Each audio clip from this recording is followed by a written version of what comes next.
acta de la sesión 103 se declara aprobada. Ay, no, perdón. Tuve un lapsus. ¿Dónde está mi nota?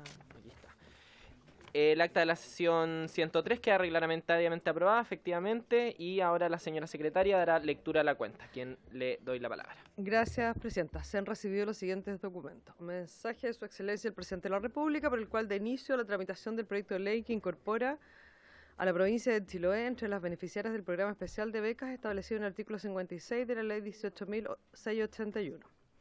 Oficio de Su Excelencia el Presidente de la República, mediante el cual se presente la urgencia calificada de simple para el despacho del proyecto de ley que incorpora a la provincia de Chiloé entre las beneficiarias del programa especial de becas establecido en el artículo 56 de la ley 18.681.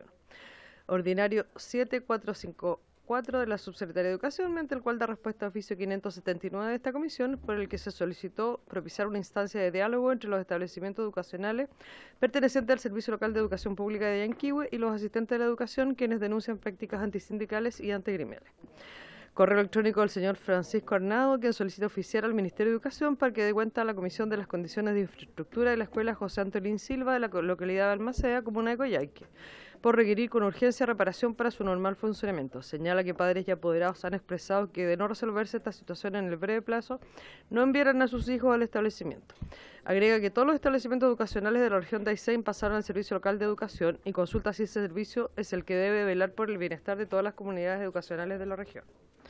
Correo electrónico al sostenedor del Colegio Robert Pase, señor Marcelo Barrientos, quien señala que en ese establecimiento educacional atiende a un 94% de alumnos prioritarios y que la pérdida del incentivo ha generado que las condiciones de entrega al servicio sean desiguales a las que tienen otros colegios que reciben esta potestad. Relata que han solicitado la restitución de fondos, que el Ministerio de Educación les ha autorizado un convenio, pero solo al pagar la última cuota podrían volver a firmar un convenio. Expone que la única posibilidad legal que hoy tienen los sostenedores que están en esta situación es un convenio de devolución, lo cual es inviable por su realidad económica, y que en su caso SINCEP ha mantenido a los funcionarios que fueron contratados para dicha función, y que esto está llevando a muchos colegios a evaluar la quiebra y el cierre de los proyectos. Solicita audiencia con la comisión para referirse a este tema. Toda la cuenta, Presidenta. Muchas gracias, señora secretaria. Antes de ofrecer la palabra sobre la cuenta, silencio, por favor. Quería solicitar el acuerdo de la comisión respecto a los puntos 1 y 2, donde nos llega un nuevo proyecto de ley en atención a que estamos con una agenda bien copada. Quería solicitar el acuerdo de la comisión para que este proyecto, que es bastante corto y que es relativo más bien a un compromiso con las autoridades regionales de Chiloé, provinciales, perdón, con la y los diputados, poder tramitar este proyecto en una tabla de fácil despacho en una próxima sesión. ¿Habría acuerdo sobre el punto? Adelante, diputado Badilla. Presidenta, yo podría dar el acuerdo siempre y cuando le demos un tratamiento casi similar al proyecto de los teléfonos. Yo creo que el tema de los teléfonos ya está archidebatido acá, y quizás debiéramos en la próxima sesión también despacharlo o partir discutiéndolo en particular, porque es un proyecto yo diría, que no va a generar mayores dificultades. Por lo tanto, si se compromete usted a despachar ambos proyectos, yo ningún problema. Por cierto, es que, diputado, solamente para aclarar, las fechas para tramitar el proyecto de ley de celulares ya están acordadas por la comisión y van a ser plenamente respetadas por la presidencia y por, bueno, me imagino todas y todos acá. Ahora estamos en el periodo que nos dimos para tener indicaciones, pero yo creo que perfectamente lo podemos despachar en una sesión o en dos sesiones. En una sesión es que dependerá, eso va a depender, diputado, de cuánto nos extendamos cada uno y cada una de nosotros en las indicaciones, en nuestros discursos, en las votaciones. Eso va a depender más bien de nuestra agilidad, pero yo, por cierto, me comprometo a darle la tramitación más rápida posible.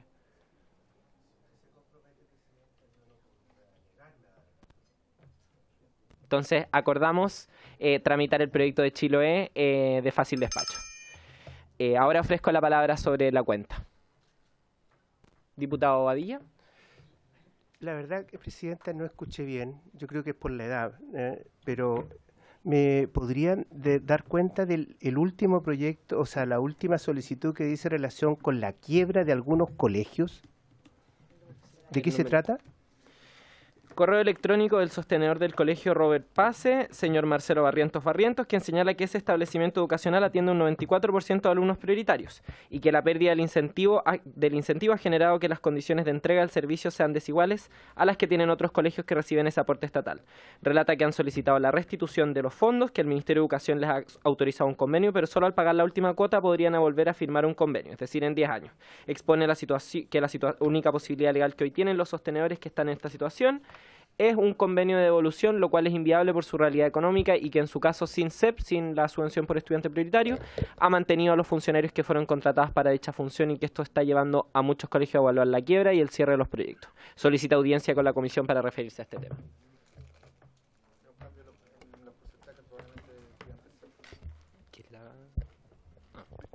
Presidenta. Diputado.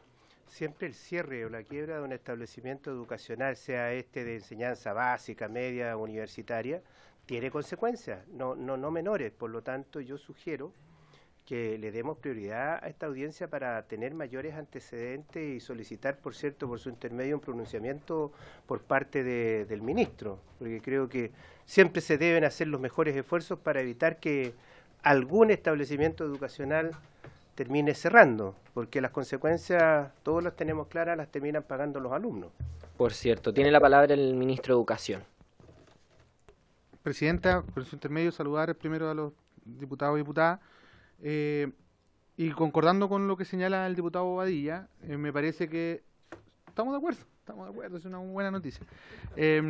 Concordando con el diputado Bobadilla, yo creo, o le pediría a la Secretaría el contacto del sostenedor o sostenedora, que al menos de mi conocimiento no hemos tenido solicitudes de audiencia o algo por el estilo con ellos, por lo tanto, para tomar la iniciativa nosotros de reunirnos con ellos, levantar información para identificar qué es lo que está ocurriendo, entendiendo también cuál es el marco normativo con el cual hoy día debemos operar. Ahora, también hacer ver a la comisión que todos estos elementos tienen normas que también aplican, es decir, el cierre de un establecimiento educacional tampoco es de un momento a otro, en caso de que un establecimiento educacional se declare en quiebra o inicie un proceso de cierre, hay herramientas que están establecidas como el administrador provisional de la superintendencia, incluso la administración de cierre para provocar efectivamente el proceso ordenado, garantizando principalmente el derecho a la educación de los estudiantes, que es desde donde se sitúa la norma. Entonces, nosotros felices de poder contribuir en abordar los casos de sostenedores que estén complicados por situaciones financieras y obviamente le pedimos a la comisión que nos envíen los antecedentes para poder tomar contacto con ellos. Muchas gracias. Me señalan que ya fueron enviados los contactos. Entonces podríamos acordar, como decía el diputado Badilla, luego de que el ministerio se reúna, poder recibirlos en audiencia. Acordado, entonces. No hay más palabras sobre la cuenta. Ofrezco entonces la palabra a las y los diputados en asuntos varios. Quiero advertir que como la semana pasada nos gastamos más de una hora en estos asuntos, vamos a tener tiempo hasta las 15:30 y ahí a las 15:30 pararíamos los incidentes con quienes ya hayan alcanzado a intervenir. Diputado Schubert, mientras tanto, mantengan la mano un segundito para poder. Muchas gracias, señora presidenta. Señor Presidente, solicito se oficia a la Rectoría del Instituto Nacional para que entregue los antecedentes detallados sobre el incidente ocurrido el 12 de abril al interior del establecimiento, donde un estudiante y 2 funcionarios resultaron heridos, para que se ponga especial énfasis en solicitar información sobre las circunstancias a través de las cuales ellos llegaron a ser heridos, el grado de daño o lesiones que sufrieron y cuál es el proceso de recuperación. Eso, señor Presidente, muchas gracias. ¿Habría acuerdo para la solicitud del diputado Schubert? Acordado. Ahora tiene la palabra el diputado Santana, luego Bobadilla, Serrano, Rey. Gracias, presidenta. Me reuní esta semana con la Federación de Asistentes de la Educación de la provincia de Copiapó. Ellos me señalaron una situación, una denuncia que tienen en relación a una vulneración a su contrato laboral y que dice relación con que su sostenedor y en los establecimientos educacionales en los que trabajan algunos de ellos se le está obligando a hacerse cargo de cursos, en circunstancias que el Estatuto de los Asistentes de la Educación, el artículo número 38, el tercer párrafo, señala excepcionalmente ante la ausencia transitoria de un docente, los asistentes de la educación profesionales, preferentemente psicopedagogos, podrán ser destinados a cubrir una determinada clase. Este párrafo se está utilizando de forma mañosa por parte de algunos sostenedores para obligar a quienes tienen un contrato completamente distinto y con una remuneración completamente distinta y con obligaciones completamente distintas a asumir una responsabilidad que no le corresponde. Yo lo he señalado en reiteradas ocasiones en esta comisión que hay una problemática de fondo que se expresa en situaciones como esta y que tiene que ver con la falta de profesores en el país y, por cierto, en la región de Atacama. Conversamos el día de ayer, el Ministerio de Educación nos dio una buena noticia respecto a la problemática que hay con los coordinadores de los programas de integración escolar, pero ahora se nos cuenta acerca de esta problemática que viven los asistentes de la educación a quienes se les está obligando a hacerse cargo de responsabilidades que no le corresponden. Los psicopedagogos, yo también lo dije la semana pasada, señora presidenta, también están haciendo clases sin que tengan condiciones laborales distintas, sino más bien bajo condiciones, bajo la figura de asistente de la educación, pero con responsabilidades de un profesor. Y a mí me parece que eso no puede ocurrir. Yo voy a hacer, quiero informarlo, yo voy a hacer una presentación a Contraloría esta semana para que la Contraloría de la región de Atacama se pronuncie respecto a este tema.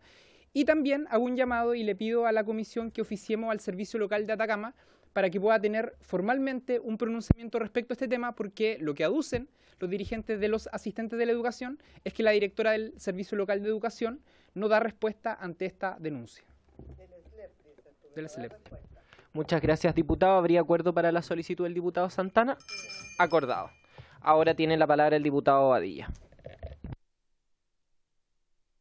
Presidenta, brevemente, y aprovechando que está el señor ministro, yo hice ver un tema respecto de los libros que se estarían distribuyendo la semana pasada con claras connotaciones sexuales y yo diría, lo voy a decir de nuevo, con alguna intencionalidad ideológica respecto del gobierno militar, y me gustaría que el señor ministro, si ya recabó los antecedentes, nos pudiera informar a qué conclusión ha llegado respecto de esta situación, porque me han insistido durante la semana algunos apoderados respecto del tema. Ministro, ¿quiere la...? Ah, ya, terminamos y después hacemos, lo tengo anotado. Diputada Serrano. Muchas gracias, presidenta. En este punto varios quería poder traer a colación, y como lo habíamos hecho en la sesión pasada, la necesidad de poder modificar el mecanismo con que se otorgan las subvenciones. Y en ese sentido yo creo que no es una discusión que puede pasar por al lado. De hecho, yo creo que también, entendiendo la voluntad que tienen distintos diputados y diputadas del sector, entre eso incluyendo al diputado Bobadilla, es que podamos dar una discusión seria en torno a esto, y creo que es importante al menos ir recabando ciertos antecedentes para que esta comisión también se pueda poner, se pueda disponer a estudiar sobre esta materia. Por eso, presidenta, quería solicitar por su intermedio que se pueda oficiar la Subsecretaría de Educación encabezada por la subsecretaria Alejandra Arratia para que pueda disponer de un informe sobre las cifras y que pueda precisar, por ejemplo, cuánto afecta el invierno, el otoño, también los fenómenos climáticos a la asistencia y, por tanto, también a la subvención de los establecimientos educacionales. Esto lo digo con mucha preocupación porque nosotros nos hemos reunido con distintos trabajadores y trabajadoras de la educación, en particular de Pirque y San José de Maipo, donde nos dicen que, sumado también a la crisis, en particular de la comuna de San José de Maipo, tienen que más encima lidiar con la situación de que baje la subvención por el fenómeno de la inasistencia, entendiendo que son comunas rurales. Así que yo quería solicitar ese informe, presidenta. Solicito la unanimidad para que podamos dar estudio en esta comisión. Muchas gracias, diputada Serrano. ¿Habría acuerdo para la solicitud? Sí. ¿Sobre el punto? Brevemente, diputado Badilla. A ver, respecto de solicitar información, por cierto que yo estoy de acuerdo, pero respecto de que nosotros prioricemos este tema sin tener un proyecto, no estoy de acuerdo. En solicitar antecedentes, sí. Pero de todas formas la solicitud es de información. Lo otro es un comentario más bien político de la diputada. Yo lo comparto, pero por cierto la comisión es la que tiene que acordar los temas. Entonces, ¿habría acuerdo para la solicitud de información? Acordado. Ahora tiene la palabra el diputado Rey. Sí, gracias, presidenta. Solamente señalar algo que había mencionado en la hora de incidente, pero aprovechando que se encuentra con nosotros el ministro de Educación, me gustaría poder nuevamente tocarlo, y que dice relación con un problema que están teniendo nuestros establecimientos educacionales a nivel de país. No todos, pero son bastantes, y eso tiene que ver, justamente está relacionado con los fríos que vienen, que son mucho más fuertes que los años anteriores, producto del fenómeno del Niño. De hecho, ya se hacían sentir frío intenso en la zona central del país, sobre todo en Talca, en Curicó y en todas las zonas rurales. Y eso está afectando, por supuesto, el aula. Cómo se desarrollan las clases, los niños están pasando frío. ¿Y por qué digo esto? Porque hay establecimientos educacionales que instalaron aire acondicionado. Y lamentablemente, por la capacidad de potencia, no están dando abasto todos los aires. Un ejemplo súper breve. La semana pasada, el Colegio San Ramón Nonato de Curicó señaló que tenía 3 aires funcionando de 40 y que los podía hacer funcionar cada cierto rato, turnándose todas las salas. Imaginemos cómo va a ser ese invierno en esas salas de clase.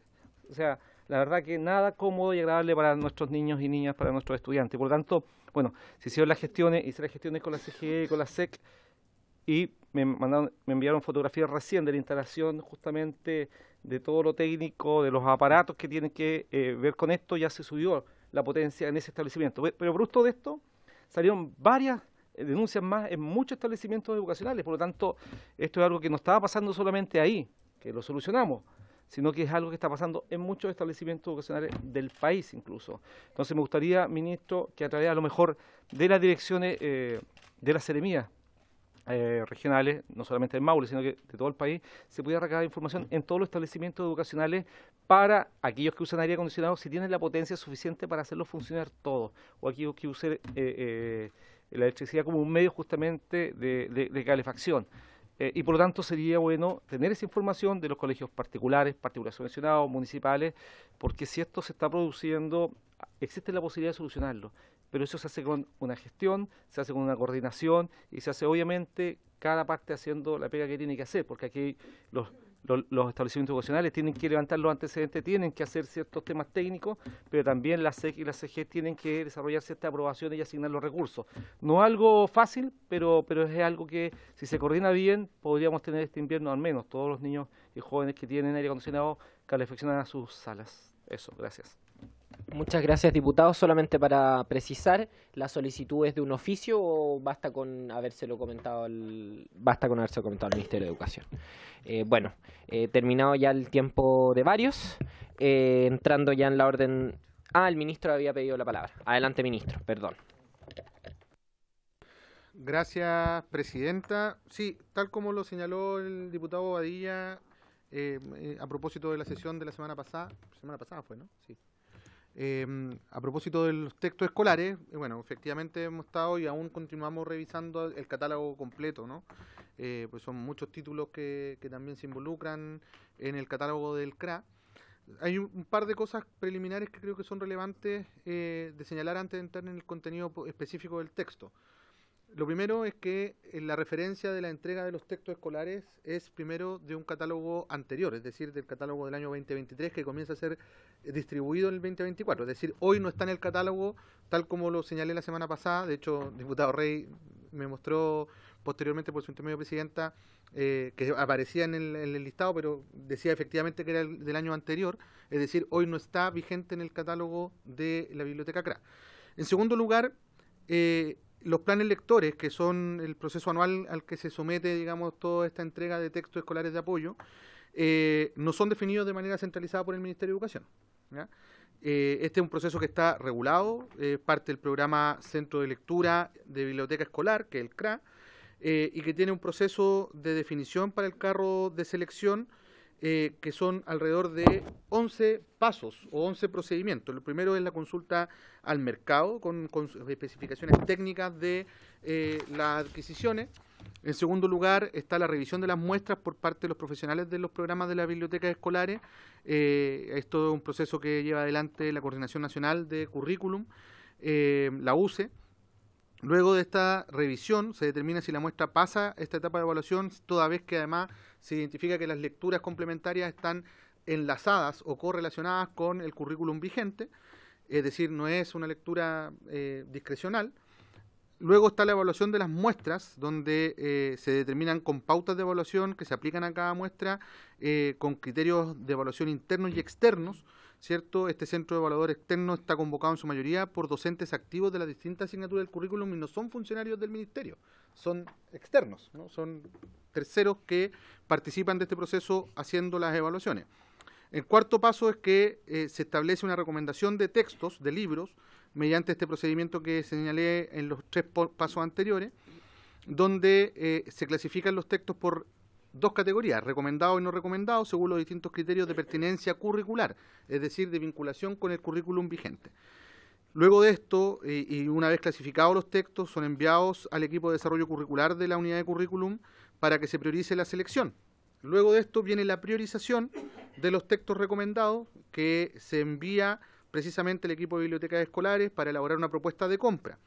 Y esto implica revisiones de temas tales como la temática, las asignaturas con las que se relacionan, la matrícula de los niveles y de la escuela y también los niveles educativos a los que van dirigidos los textos, porque estos textos no son de apertura a todos los niveles, sino que van contextualizados a cada uno de los niveles educativos.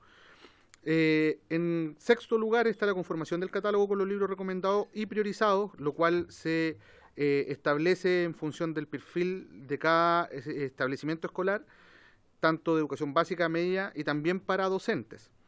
Luego se plantea el acceso a los establecimientos como séptimo paso, donde cada establecimiento educacional, para acceder al catálogo de los textos del Ministerio de Educación, habilita un módulo en el sistema de gestión de los directores y se genera un acta de compromiso que se establece o que establece compromisos mínimos en los cuales debe contar un establecimiento para tener acceso al catálogo de libros o textos complementarios en el carro de selección del CRA. Además de eso, en el octavo paso se seleccionan los libros por parte de los establecimientos educacionales, es decir, no es el ministerio que envía los textos discrecionalmente a las escuelas, sino que las escuelas, en el catálogo que ha sido elaborado de esta forma que yo estoy describiendo, son las que seleccionan los textos escolares que quieren recibir como parte del programa, luego de completar y aceptar los compromisos del acta que se levanta, donde acceden al catálogo y de eso... obviamente con un catálogo que está dividido por categorías, niveles de enseñanza, es decir, básica, media o docentes, que ya mencioné en el paso anterior. En el noveno paso está la responsabilidad del proceso, en el que se accede a la plataforma de gestión, que a través de la clave del SIGE, ¿no? Y asumen obviamente toda la responsabilidad de seleccionar los libros que están en el catálogo disponible por cada equipo directivo del establecimiento. Luego de eso, una vez que ya han hecho la selección de los textos, identificada la demanda de las escuelas y liceo a nivel nacional, se procede con el proceso de compra de los textos escolares que han sido seleccionados por la escuela a nivel nacional. Y luego de eso comienza el proceso de distribución, es decir, son 11 pasos de un procedimiento administrativo que contempla una revisión técnica enlazada curricularmente con evaluación externa, en la que además la decisión final la toman los establecimientos educacionales, es decir, no es el Ministerio de Educación quien decide qué es lo que le llega o qué es lo que no le llega a los establecimientos. En el caso particular de este texto, obviamente todavía estamos en el proceso de revisión más fina, mirando también las actas de las distintas evaluaciones. Sin embargo, podemos señalar que se entregaron alrededor de 500 ejemplares, o más bien 500 establecimientos recibieron ejemplares de este texto que fueron seleccionados por los propios establecimientos educacionales, como señalé recién. De hecho, se entregan 2 por escuela, lo que significa que se entregaron 1000 ejemplares en estricto rigor. Este libro finalmente trata sobre un hecho, que es que la selección chilena de fútbol participa de un partido en el contexto del Mundial de Alemania 74, de las clasificatorias para el Mundial de Alemania 74, poco tiempo después de los hechos ocurridos el 11 de septiembre de 1973, y en ese contexto entonces este cómic, porque es un cómic, recrea, digamos, el contexto en el que se desarrolló este partido, que es un partido que además es parte bien significativa de la historia política, pero también deportiva de nuestro país, por las condiciones en las que se dio. En ese contexto, entonces, Presidenta, quiero señalar, para concluir, 3 cosas que me parecen que son claves. La primera, este es un procedimiento reglado, un procedimiento transparente, un procedimiento que tiene contrapesos de revisiones externas. Es un proceso en el que además las escuelas, en virtud de su autonomía, son las que toman la decisión de qué textos solicitar o cuáles no. Y es un procedimiento en el que todo texto que está allí está vinculado precisamente a el currículum y por tanto a los objetivos de aprendizaje que en distintas asignaturas se definen en un currículum que tiene una gobernanza además que es de check and balance entre el Ministerio de Educación y el Consejo Nacional de Educación también. y la ciudadanía, porque también hay procesos participativos, es decir, es un currículum que no es elaborado, bueno, de hecho no ha sido elaborado ni por este gobierno, ni por el anterior, porque es un currículum que tiene hartos tiempos de implementación, y a partir del cual se levantan justamente todas las ofertas de textos que son tanto los textos escolares de apoyo que regularmente el Ministerio envía, como también los textos de lectura complementaria, que son los que establece el CRA. Y respecto al libro en particular, aún están en proceso de revisión para mirar técnicamente más finamente su vinculación precisa con el currículum para efecto de poder emanar el informe que yo comprometí la semana pasada a la comisión a propósito de lo señalado por el diputado Bobadilla. Muchas gracias, ministro. Ya hemos concluido con el tiempo de varios diputados, que lo señalé al inicio del tiempo de varios, y ley pareja nos dura. Terminamos a las 15:30.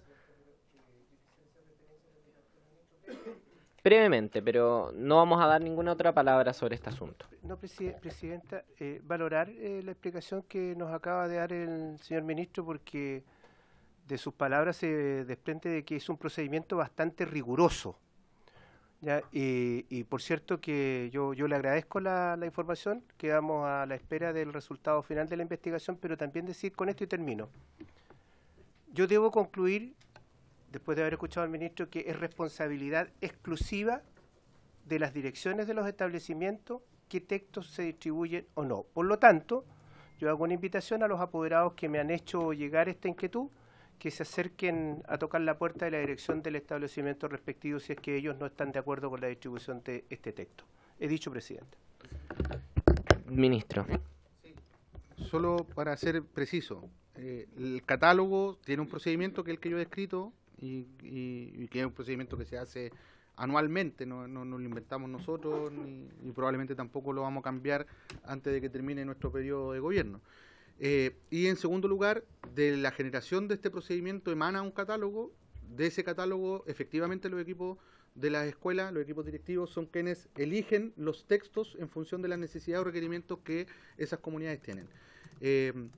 Yo diría que efectivamente lo que es importante que la ciudadanía comprenda, y esto no tiene que ver con desprenderse de responsabilidades ni nada por el estilo, es cuál es el procedimiento simplemente, dónde empieza y dónde termina el rol de cada cual en ese procedimiento, y me parece que eso es lo adecuado en este caso, no más allá de buscar responsabilidades, porque además todavía estamos chequeando si efectivamente el texto cumple con el requisito de estar enlazado con el currículum o no, y ahí habrá que hacer toda la revisión pormenorizada de cómo se llegó a la conclusión de que efectivamente los textos, todos, estuviesen dentro del catálogo.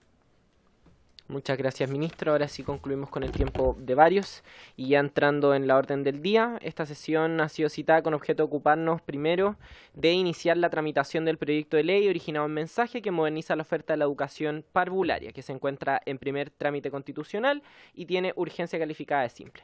Para lo anterior, hemos invitado al ministro de Educación, señor Nicolás Cataldo Astorga, y quien lo acompaña, que es la subsecretaria de Educación Parvularia, doña Claudia Lagos Serrano. Le damos la palabra, señor ministro de Educación, para que pueda presentarnos este proyecto de ley. Muchas gracias, presidenta. Bueno, efectivamente, como usted señaló, hemos presentado el boletín 16.811 que busca modernizar la oferta de educación parvularia. Este es un proyecto de ley que nosotros nos encontramos preparando como Ministerio de Educación desde el año pasado, justamente porque encontramos una situación que yo creo que es importante de señalar, ¿no? Y es que la oferta de educación parvularia no estaba orgánicamente conducida. Y esto es algo bien significativo porque desde el punto de vista práctico se ha hablado mucho de la necesidad de aumentar cobertura, entre otras cosas, cosa que por cierto nosotros compartimos desde el punto de vista de los principios. Sin embargo, también creemos que la cobertura, la mayor cobertura, tiene que ser necesariamente una mayor cobertura planificada, es decir, construir donde se requiere demanda o donde hay demanda de jardín infantil y salas cunas. En ese plano, una de las cosas que hemos diagnosticado y que particularmente le tocó a la subsecretaria Claudia Lagos descubrir durante el año 2023 es que teníamos una cantidad muy importante de duplicaciones, triplicaciones o incluso 4 o 5 veces matriculados los mismos niños en distintos establecimientos solamente de la oferta pública del sector parvulario, es decir, BTF, Integra o Junji. Lo que nos llevaba a varias conclusiones. Primero, de que tenemos un sistema de educación parvularia que no integra los mecanismos de acceso que cada uno de ellos tiene respecto a evitar que efectivamente se nos dupliquen, tripliquen o más los distintos casos. De ese ejercicio de revisión, de auditoría, de eficientar en definitiva los cupos disponibles en el sistema de educación parvularia, dimos cuenta de que efectivamente nos encontrábamos con más de 10.000 cupos que estaban tomados en definitiva por niños y niñas que en realidad ya estaban matriculados en otro lado, o incluso en algunos casos que se encontraban fuera del país o no estaban ya en el sistema. Entonces, en ese sentido es que se inició este proceso de discusión en orden de buscar una fórmula para modernizar precisamente el sistema de acceso a la educación parvularia, un mecanismo de acceso que en realidad tiene relación con hacer dialogar las distintas plataformas que tienen los sistemas BTF, Integre y Junji. En definitiva es hacer dialogar para evitar que se nos dupliquen, que se nos tripliquen los distintos cupos que tenemos en el sistema. Además, hemos estado trabajando, a propósito de la discusión que se dio en el Senado, el proyecto de ley de Sala Cuna Universal, que es un proyecto de ley que fue indicado por el Ejecutivo, dando cuenta de la agenda de Sala Cunas para Chile, en el sentido de que se hizo una indicación sustitutiva al proyecto de ley que estaba en la Comisión de Trabajo del Senado, y este proyecto que se presentó, esta indicación sustitutiva que se presentó, fue trabajado por el Ministerio de la Mujer, el Ministerio de Trabajo, el Ministerio de Hacienda y por el Ministerio de Educación, quienes fuimos mandatados para buscar un acuerdo y desarrollar técnicamente este proyecto respecto a Sala Cuna, ¿no? En el orden de garantizar el derecho a partir de lo que establece el Código del Trabajo. En ese sentido, entonces, esta agenda de Sala Cuna ha significado un trabajo, un diálogo importante con las organizaciones sindicales del nivel, con la sociedad civil, refleja justamente el compromiso que ha asumido nuestro gobierno con el fortalecimiento de la educación inicial, tanto en la calidad como en el acceso pertinente a los niños y niñas. De hecho, este fue un mandato que nos dio el presidente a los 4 ministerios de buscar este camino, ¿no? Uno de los desafíos a los que nos estamos enfrentando al diseñar y elaborar esta indicación sustitutiva que presentamos en el Senado era las limitaciones del marco normativo laboral respecto a esto que se discutió tanto, ¿no? Respecto a la falta de componente educativo en ese diseño inicial del proyecto de Sala Cuna. Y en ese sentido, entonces, es que lo que buscamos fue desafiar la provisión del derecho a la educación inicial, tanto en calidad como en cobertura, extensión territorial de la oferta y también asumir las múltiples carencias normativas y regulatorias propias que tiene el nivel y que ha carecido históricamente de desarrollo de una política basada en datos, en evidencia sólida y además sostenida en el tiempo, ¿no? Este proyecto, como dice su nombre, busca modernizar la oferta pública parvularia, entregando una serie de herramientas normativas, regulatorias, para poder realizar un ordenamiento del nivel en distintas dimensiones. Ya señalé algunas de ellas, como por ejemplo lo que es la misma matrícula, facilitando la gestión y con ello también la toma de decisiones. En este sentido, la propuesta se convierte en condición habilitante de la eventual expansión del derecho a Sala Cuna, precisamente porque lo que buscamos es que la expansión sea una expansión orgánica y por tanto que la inversión pública sea una inversión eficiente, ¿no? Sin embargo, con independencia de este devenir legislativo de ese proyecto, del de Sala Cuna, esta iniciativa por sí misma nos va a permitir avanzar en ordenar, en regularizar y racionalizar el nivel, su estado de certificación.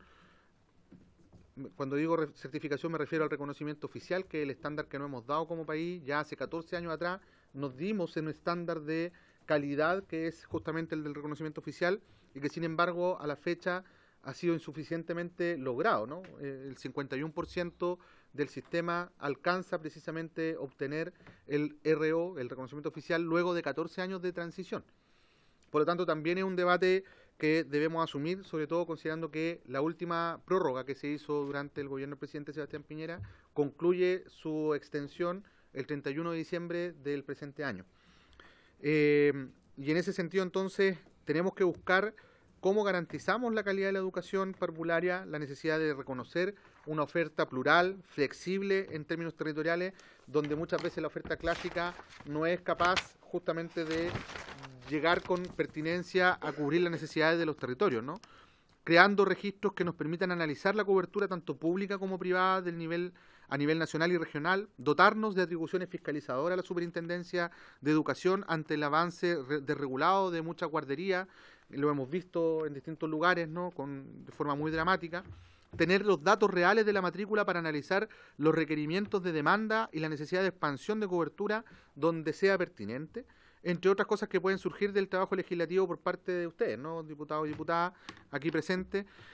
Nuestra invitación, en definitiva, es a discutir y compartir un diagnóstico que yo creo que en este caso particular es bien compartido desde el punto de vista del Estado de la educación parvularia, que fije una política más allá de la gestión de un gobierno y que también se hace cargo de definiciones de anteriores gobiernos, independientemente de su signo político, y que nos permita construir finalmente herramientas que desarrollen el nivel mucho más sólidamente y de manera mucho más robusta para asegurar la mayor y mejor educación para nuestros niños y niñas del país.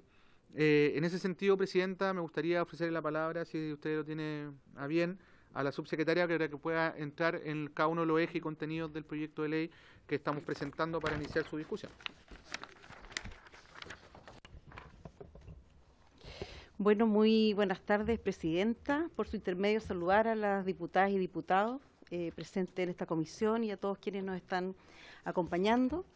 Como se ha señalado, el proyecto de ley que hemos estado trabajando a propósito de este diagnóstico inicial que constatamos al asumir este periodo, pero también frente a la coyuntura de el desarrollo de la indicación sustitutiva del proyecto de Sala Cuna, nos ha llevado entonces a poder caracterizar varios elementos que hemos definido como condiciones habilitantes para poder efectivamente cristalizar tanto el propósito del proyecto de ley de Sala Cuna, pero también poder generar estas condiciones que, como decía, ya habíamos identificado desde el comienzo de nuestra administración, que son fundamentales para poder seguir manteniendo el estándar de calidad y el propósito educativo que por tantos años la educación parvularia chilena ha tenido.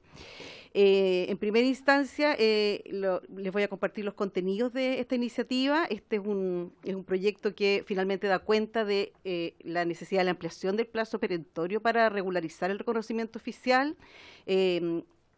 También se pronuncia respecto del reconocimiento legal a los programas alternativos, que son una dimensión bien importante de nuestra oferta.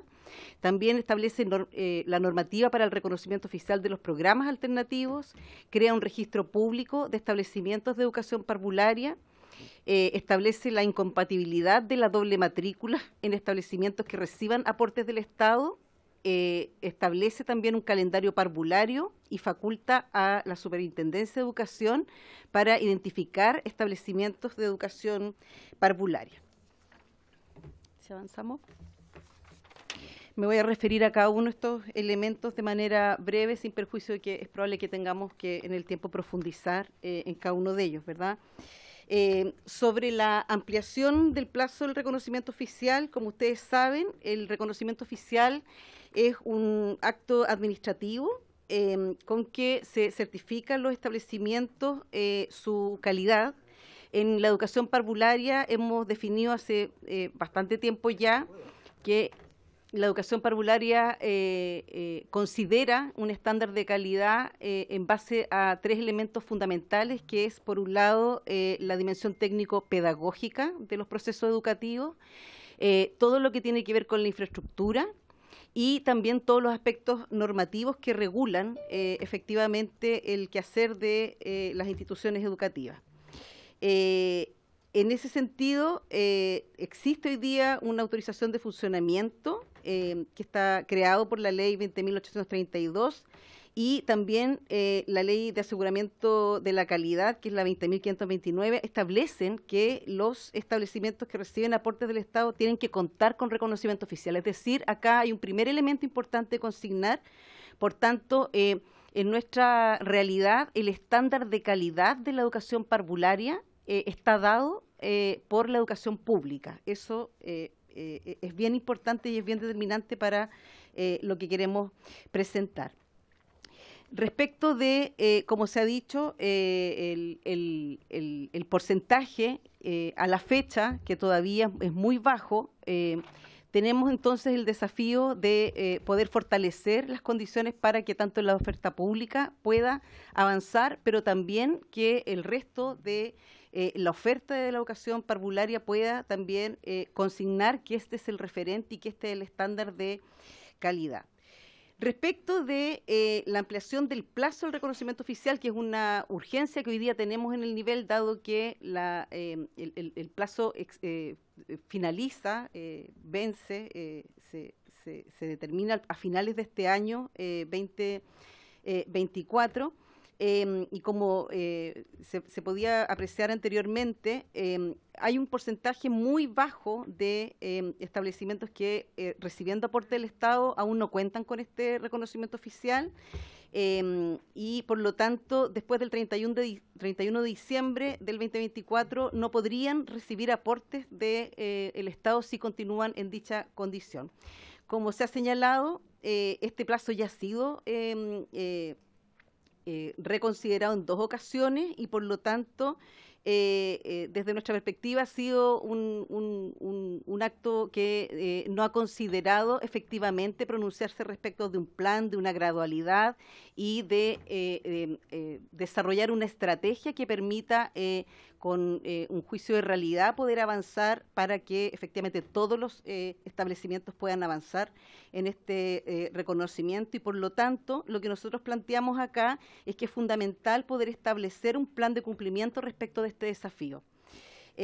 Por eso, dado que a 14 años de que se inicia esta normativa del reconocimiento oficial y frente a los resultados que ya les hemos compartido, consideramos que un plazo razonable a partir de toda la información que hemos podido identificar respecto al estado de la situación de los jardines infantiles, es pensar en que en 10 años, y considerando efectivamente una responsabilidad del Ministerio de Educación y específicamente la Subsecretaría de poder desarrollar un plan de cumplimiento para la obtención del reconocimiento oficial, podríamos pensar en que vamos a lograr esta meta de estándar de calidad de manera homogénea y generalizada para toda nuestra educación parvularia.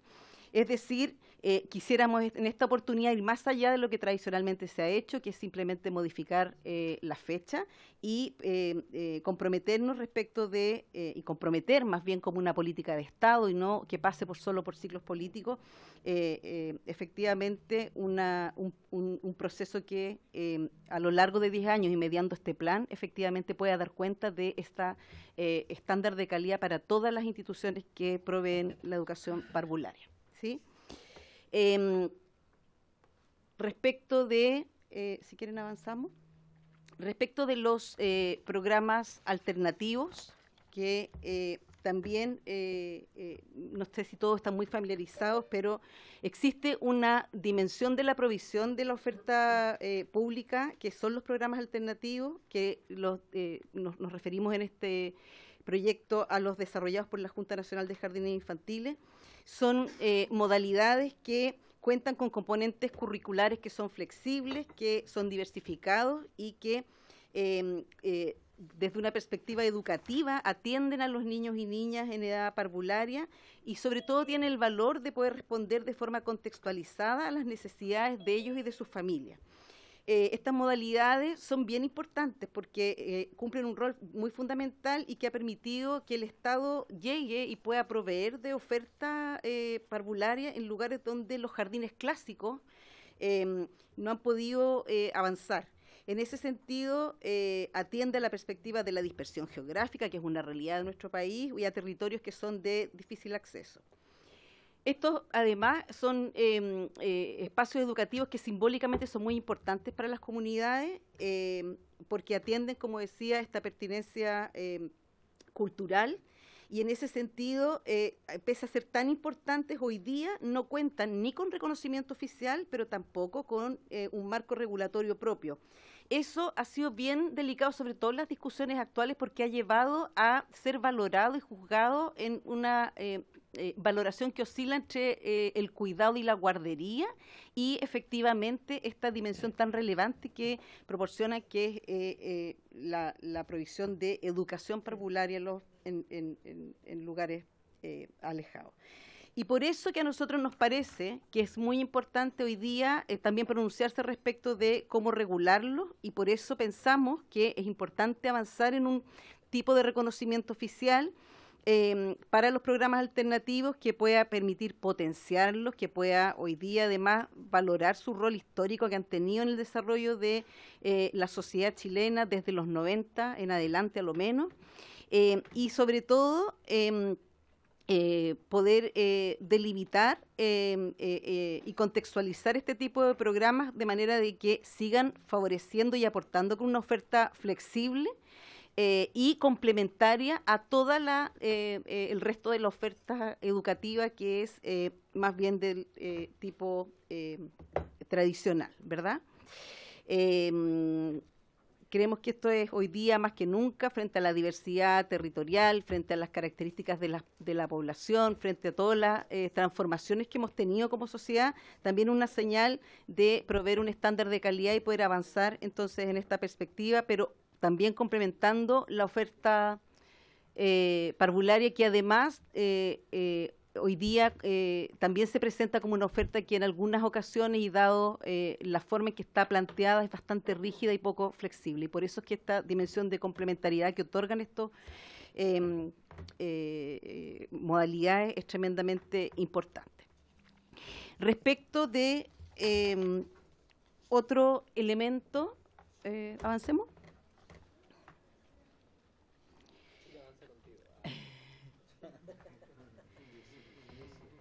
Respecto de ejemplos, por ejemplo, que dan cuenta de esto, hoy día los programas alternativos, por ejemplo, de la Junji, se asientan en lugares donde los jardines clásicos o convencionales no llegan. Tenemos lugares en la región de Biobío, en Ñuble, en O'Higgins, en Aysén. Tenemos comunas como Caimanes, tenemos comunas como Pumanque, en O'Higgins, donde efectivamente estas modalidades cumplen un rol muy fundamental. Quiero comentarles además que hoy día las modalidades ascienden a 517 establecimientos de educación parvularia donde se tienen lugar estos programas, por lo tanto no es una cantidad menor, y que en el fondo hoy día no cuentan, dado los lugares en los que se emplazan, como muchas veces sedes vecinales o espacios que no necesariamente son infraestructura propia de los jardines, no cuentan entonces con el reconocimiento oficial del Estado y requieren entonces que podamos avanzar en ello. Por eso pensamos que una vía oportuna para poder salvaguardar su existencia sería mediante la entrega de un reconocimiento oficial del Estado que pueda, además de todo lo que he señalado, poder establecer estándares de calidad educativa más elevados para que fácticamente se pueda en el fondo seguir potenciando esta naturaleza que es diversa y que es complementaria, pero por supuesto regulados, que es algo que hoy día no opera de la manera que nosotros quisiéramos, ¿sí? Eso. Respecto de otro elemento que es importante y que contempla este proyecto de ley, que son los registros de educación parvularia, como el ministro ya señalaba, y como lo he planteado yo también en distintas instancias en que he podido conversar con algunos de ustedes.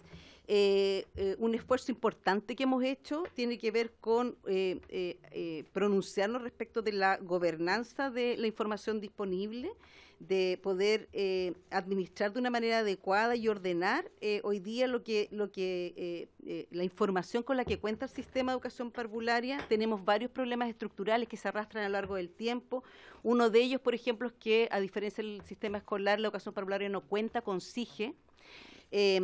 pero otros también que de alguna manera el ministro ya los esbozaba, pero que hacen patente la necesidad de contar con información acerca de la oferta.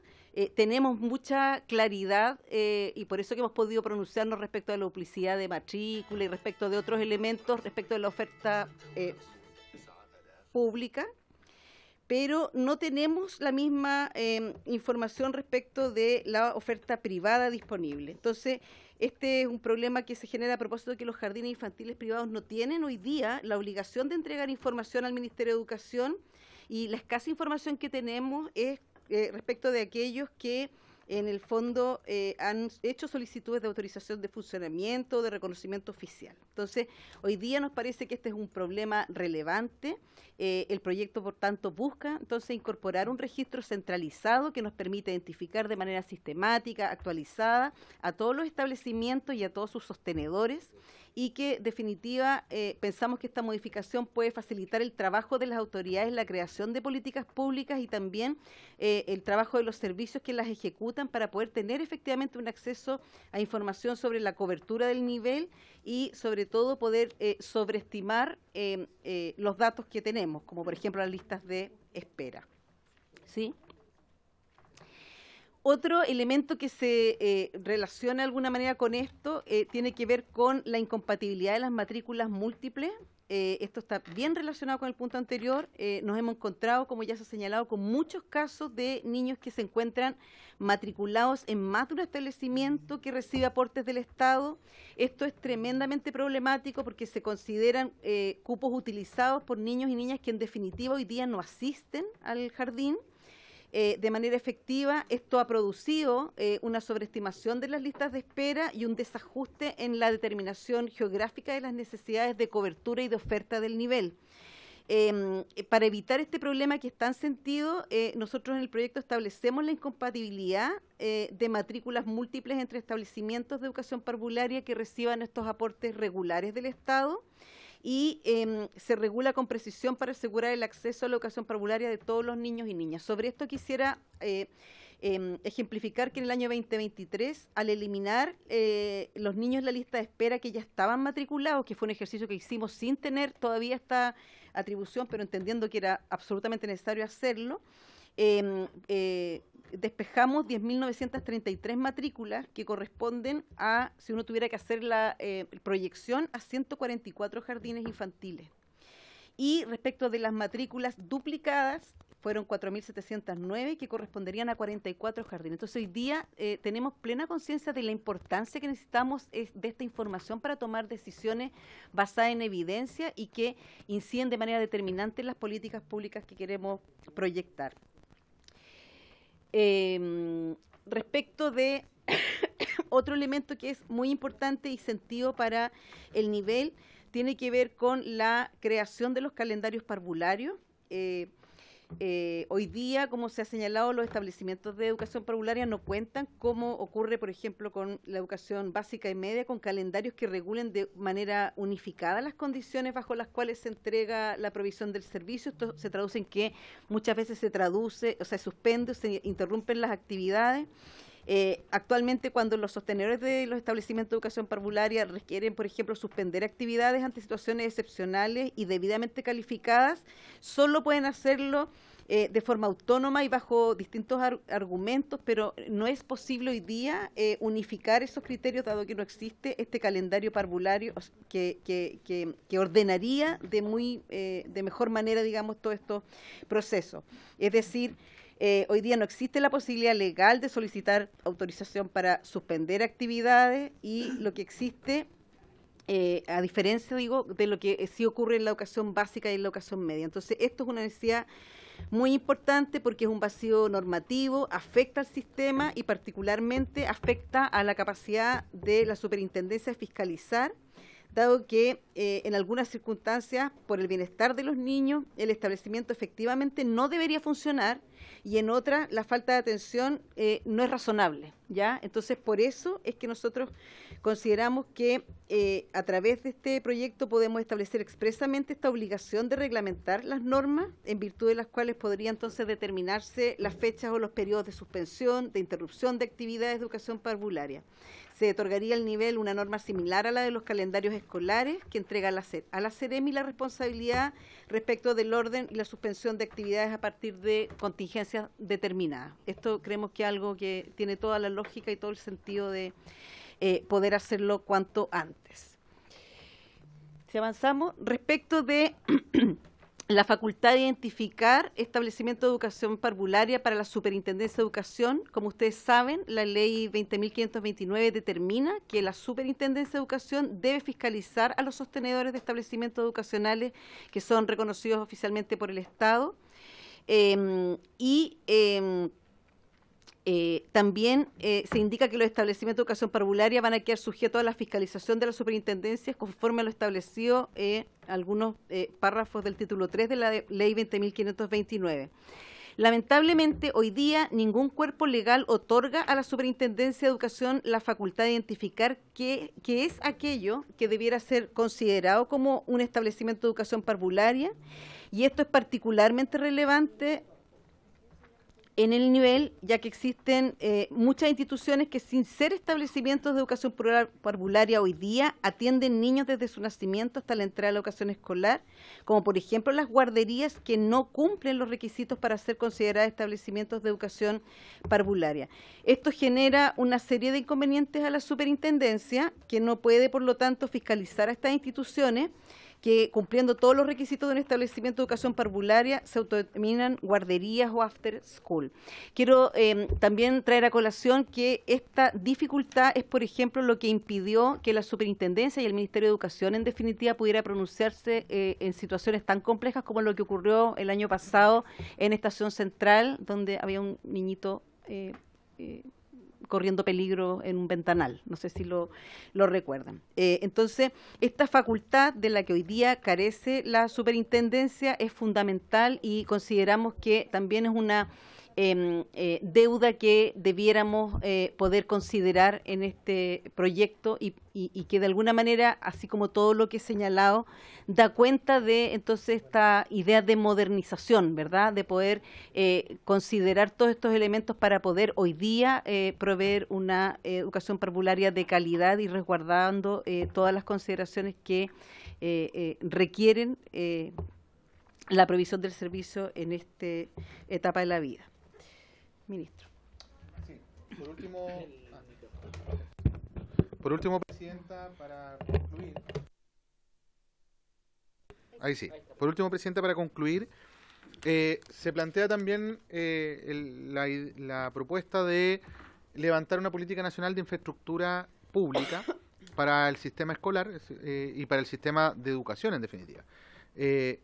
Esto lo ponemos acá como parte del cierre de la presentación porque completa el diseño del proceso que estamos planteando, donde vamos avanzando en un sistema que nos permite racionalizar la oferta pública, nos entrega reglas para poder construir mejor información respecto a cómo se distribuye la oferta pública y privada de educación parvularia, se establecen condiciones para que la superintendencia tenga mayores atribuciones fiscalizadoras y de identificación de los establecimientos de educación parvularia, y también se involucra el tema de los plazos y cumplimientos del reconocimiento oficial como parte del cumplimiento de los estándares de calidad.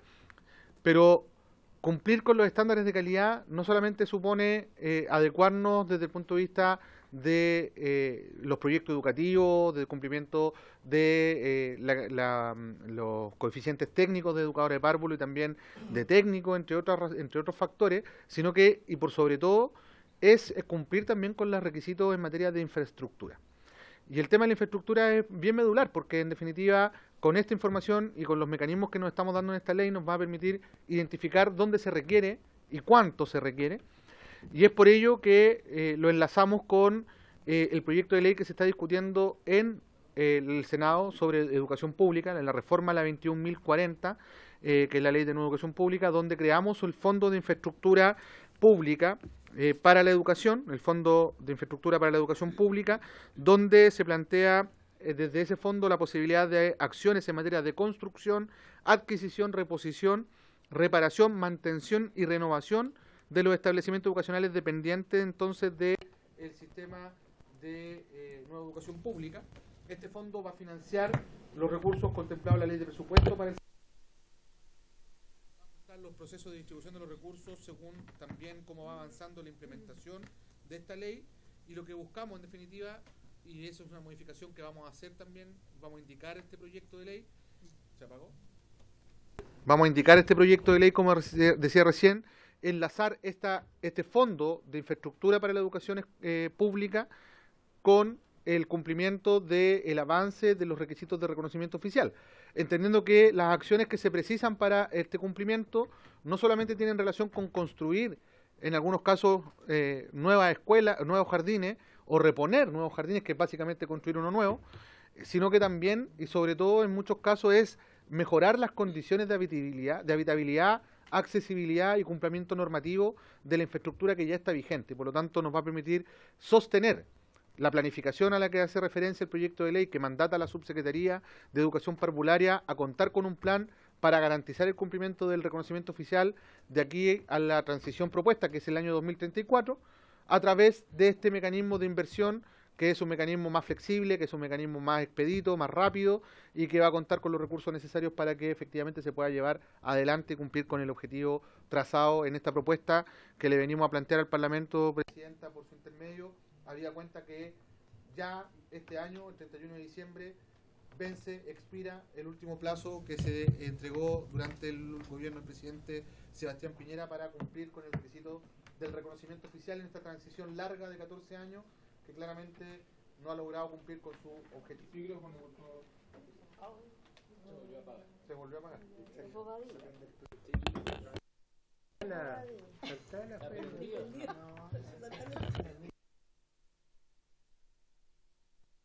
Muchas gracias al ministro de Educación, a la subsecretaria de Educación Parvularia. Ahora tengo algunas intervenciones de parlamentarios solicitadas. De todas maneras, adelanto que este es un proyecto que requiere harto análisis y creo que van a ser necesarias más sesiones para que podamos ir puntualizando cada tema, y ahí bueno, vamos a solicitar también al Ejecutivo volver a venir a hacer las presentaciones correspondientes. Pero mientras tanto, el diputado Santana me había pedido la palabra, me autopedí la palabra, el diputado Cornejo, el diputado Badía. Diputado Santana, ya, perfecto. Sí, gracias, Presidenta. Estaba recordando que en el periodo anterior en la Comisión de Educación, el Ejecutivo de ese entonces presentó un proyecto de entrega de subvenciones a la educación inicial, particularmente a los niveles medios, de 3 y 4 años. Y ese proyecto lo criticamos mucho en esa oportunidad, entre otras cosas porque hacía una exigencia de reconocimiento oficial para entregar subvenciones sin que el Estado, el gobierno particularmente, se hiciera cargo de eso. Y por lo tanto, yo quiero hacer un matiz respecto a este proyecto, en orden a que me parece que camina en la línea correcta el que se exija, por un lado, esta condición de reconocimiento oficial. ¿Por qué? Porque no solamente hay criterios que tienen que ver con la infraestructura, con el capital humano, sino que también pasan estos establecimientos, los que tienen reconocimiento oficial, a ser parte del sistema de aseguramiento de la calidad y por ende tienen estándares distintos. Pasan a ser fiscalizados por la Superintendencia de Educación, entre otras cosas, y por lo tanto a mí me da la impresión de que desde el punto de vista de la calidad de las instituciones, la iniciativa, en los términos que se ha expuesto, camina en la dirección correcta. Sin embargo, me queda la duda, asumiendo este criterio de la calidad, respecto a los tiempos, ¿no? Porque acá se habla de un periodo de 10 años. Y convengamos que la educación inicial, los jardines infantiles, particularmente yo diría los jardines vía transferencia de fondos, que son aquellos que administraban los municipios y posteriormente fueron traspasados a los servicios locales de educación en los territorios en que el traspaso ya se produjo, son, diría yo, de esta familia de los jardines Junji e Integra, el familiar pobre, por así decirlo, ¿no? Las situaciones más precarias. Y por lo tanto, a mí me da la impresión de que esperar o tener un plazo de 10 años es como un poco mucho, ¿no? Quiero decirlo en esos términos, Presidenta, porque me gustaría saber si es que el Ministerio, para estos fines, Es decir, para no solamente como un plazo, sino que también si es que el Ministerio tiene alguna meta respecto a cómo avanzar en tiempos sobre esta condición del reconocimiento oficial. Y lo segundo que quería consultar tiene que ver con unos parientes más pobres todavía que los jardines BTF, que son los jardines alternativos, que son aquellos que funcionan dentro de establecimientos educacionales, que comparten infraestructura con establecimientos educacionales y que pareciera ser que este proyecto no toca, ¿no? Y a mí se me viene ¿sí? Ahí voy a esperar la respuesta. Se me viene a la cabeza el jardín Palomita de la localidad de Chañar Blanco en la comuna de Vallenar. Bueno, es un jardín que funciona adentro de una escuela, que hasta hace algún tiempo yo hice una presentación porque no tenían baño y estaban utilizando los mismos niños, los niños que formaban parte del jardín, los baños de la escuela. Esos jardines, esa modalidad, me gustaría saber de qué forma son abordados bajo este proyecto. Eso, Presidenta. Muchas gracias, diputado. Ahora había pedido la palabra yo. Creo que lo más óptimo es que acumulemos las dudas y luego le demos la palabra al Ejecutivo. Yo realmente quería levantar la pregunta y la preocupación, porque si bien creo que este es un proyecto muy completo y que viene a hacerse cargo de hartas falencias de nuestro sistema, sobre todo de la falta de sistematicidad de los distintos sistemas de educación inicial, me queda la duda sobre los programas alternativos, porque entiendo que los programas alternativos están pensados precisamente para zonas y sectores donde hay baja demanda, donde no llega otras alternativas, donde no llegan otras alternativas públicas, y me queda la duda, revisando también el cuerpo del proyecto, si lo que se pretende es que también estos programas alternativos vengan a hacerse cargo o a paliar la falta de demanda en zonas de alta demanda, pensando en zonas más urbanas, asumiendo que también en la presentación lo que se nos mostraba era que sobre todo estaban en zonas más rurales, donde efectivamente hay menor densidad poblacional, y en ese sentido preguntar un poco respecto a esa situación y respecto a también cómo se modificarían en ese sentido los estándares, el valor párvulo, etcétera, etcétera, para cumplir con la meta, y si es que están pensados para esos fines o finalmente es para otro y yo comprendí mal la presentación. Pero esa era mi pregunta fundamental respecto a los programas alternativos, que me generan cierto resquemor en un contexto en el que efectivamente nos estamos buscando hacer cargo de una falta de oferta que a mi juicio tenemos que llenar con oferta que sea de calidad, que sea con el máximo estándar pedagógico en términos de infraestructura, etcétera, etcétera. Entonces me queda esa duda respecto a los programas alternativos. Eso era todo lo que yo quería plantear. Ahora tiene la palabra el diputado Cornejo.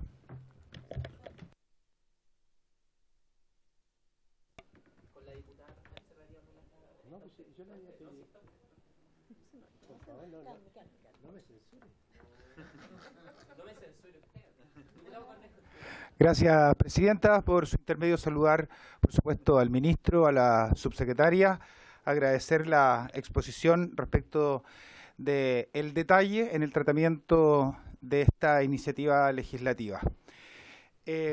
Yo quiero compartir algunas inquietudes, pero en primer lugar agradecer particularmente a la Subsecretaria que en su exposición haya tenido oportunidad de referirse de manera específica a algunas regiones, comunas y localidades. En lo personal, que importante para nosotros en la región de O'Higgins y por supuesto al territorio que yo represento como la comuna de Pumanque, donde tenemos experiencias de estas características del trabajo que están desarrollando a través de la presentación de este proyecto de ley que tiene por objetivo modernizar, ¿cierto?, la oferta educacional parvularia. Yo sí quisiera hacer algunos alcances y recordar lo que en su oportunidad le planteamos al exministro Ávila y también lo hemos conversado con el ministro Cataldo, y que dice relación con nuestra especial preocupación respecto de estas características que tienen tanto la Junji, Integra, los jardines también BTF, y esta otra modalidad, cierto, que tenemos de alternativas de educación parvularia que están instaladas en muchos establecimientos educacionales y que se convierten además en la única alternativa también para que los niños puedan recibir, cierto, en edad temprana educación. Sin embargo, creo que hace del todo sentido el poder volver a insistir, Presidenta, al ministro, a su equipo de trabajo, la posibilidad de encaminarnos, a tener un solo sistema de educación parvularia. Porque evidentemente hablamos de parientes pobres, en definitiva, la menor posibilidad que tienen muchos niños y niñas que asisten a estos ciertos programas educativos por efecto de las distintas fuentes de financiamiento, y eso va directamente en desmedro de la calidad de la educación que reciben esos niños y además, ¿cierto?, la situación de desventaja a la que se ven enfrentados los profesionales que trabajan con los párvulos y los equipos en general. Por lo tanto, yo creo que allí sí que tenemos un desafío importante y yo lo quiero volver a reiterar porque creo que ahí sí que estaríamos dando un paso sustantivo en términos de mejorar claramente y definitivamente la calidad de la educación parvularia en nuestro país. Por otro lado, a propósito de la infraestructura, yo quisiera aprovechar que está aquí nuestro ministro y la subsecretaria, porque particularmente en la región de O'Higgins, yo el año antes pasado y el año pasado tuve oportunidad de hablar con distintos seremis de educación de nuestra región para efectos de poder resolver un problema grave que tenemos de jardines infantiles cuyas obras de mejoramiento, por algunas razones de orden administrativo y jurídico, están absolutamente detenidas y deben llevar sin ningún problema, estimado ministro, y por su intermedio, Presidenta, por lo menos 3 o 4 años. Y esos establecimientos educacionales que están destinados efectivamente a los niños y niñas, sobre todo pensando en lo que significa para los padres y para las madres el no poder tener hoy día alternativas distintas para poder llevar a sus hijos y completar esos ciclos de formación que son tan vitales. Yo quisiera pedirle especialmente la posibilidad de conocer en detalle el estado de situación de los establecimientos educacionales, los jardines infantiles que están aún con sus obras paralizadas y no han podido volver a funcionar con el impacto que eso significa para la educación de esos niños y de esas niñas. Y por otro lado, Presidenta, una última pregunta que quisiera dejar planteada. En definitiva, ¿cuánto es a nivel nacional los establecimientos que tenemos sin reconocimiento para poder conocer la cifra y ojalá la pudiéramos conocer por región?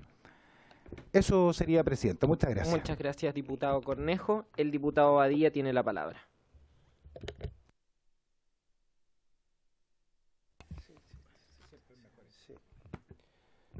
Presidenta, insisto, puede que a lo mejor yo no lo haya escuchado, pero la subsecretaria, por su intermedio, hizo una rigurosa lectura, ¿ya?, de los contenidos de esta iniciativa, y dentro de otras cosas que establece está la ampliación del plazo para el reconocimiento, dotar de reconocimiento legal a los programas alternativos, normas de reconocimiento oficial, en fin, creación de un registro público de establecimiento, entre otros temas que mencionó, como digo, rigurosamente se desprendía de su lectura. Pero eché de menos algo que creo que es fundamental en esto. Y allí yo difiero del diputado Santana por su intermedio cuando dice que este proyecto apunta en la dirección correcta. A la subsecretaria, yo no sé si se saltó en la lectura del documento o simplemente no está. La pregunta en esta iniciativa, los grandes ausentes son los profesionales, el personal que labora en estos establecimientos. Porque todos los que conocemos un poco de esta materia o muy poco, sabemos que el tratamiento que se les da es total y absolutamente distinto al personal de la Junji respecto de BTF y de Integra. Tienen situaciones contractuales total y absolutamente distintas. Entonces, yo la verdad es que, por su intermedio a la subsecretaria, echo de menos al personal. Y lo podría decir así, este proyecto los ignora total y absolutamente. Y creo que no es justo. Yo creo que allí tenemos una diferencia profunda. Por eso creo de que este proyecto podría apuntar en la dirección correcta en la medida que incorpore al personal y se corrijan, y lo voy a decir así, las injusticias que hay. Frente a la misma función, condiciones de trabajo total y absolutamente distintas, partiendo por el sueldo. Entonces, creo que si de verdad se pretende generar mejores condiciones, partamos también por considerar como elemento fundamental de este proyecto al personal. Y en segundo término, no sé quién fue que lo dijo, el diputado Santana parece, y en esto sí estoy de acuerdo con él. Cuando habla de los años, estamos hablando de 10 años. O sea, estamos hablando de 2 gobiernos y medio más para ponernos al día. Creo que, como alguien dijo por ahí, los niños deben ser los primeros de la fila. Aquí parece que no están en los primeros lugares de la fila, ¿no? Entonces yo le pediría, Presidenta, por su intermedio también a la subsecretaria, que se pronuncie respecto a los plazos, porque ya en el gobierno anterior se dio un plazo más que suficiente y lamentablemente no se está cumpliendo con esto. Y hay que reconocerlo. Pero si nosotros seguimos dando más plazo y más plazo, esto nunca se va a normalizar.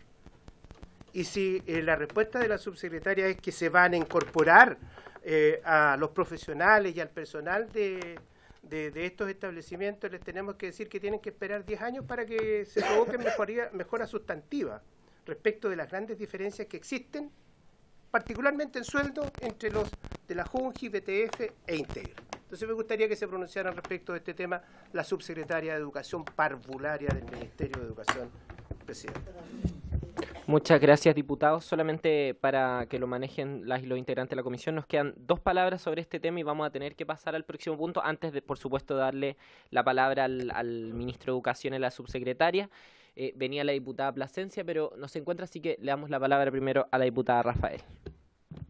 Gracias, Presidenta. Presidenta, a mí la verdad es que me preocupa enormemente porque muchas veces sentí un grado de frustración respecto a lo que nosotros hacemos acá como diputados, ministro. No lo digo en la Comisión de Educación, sino que en general.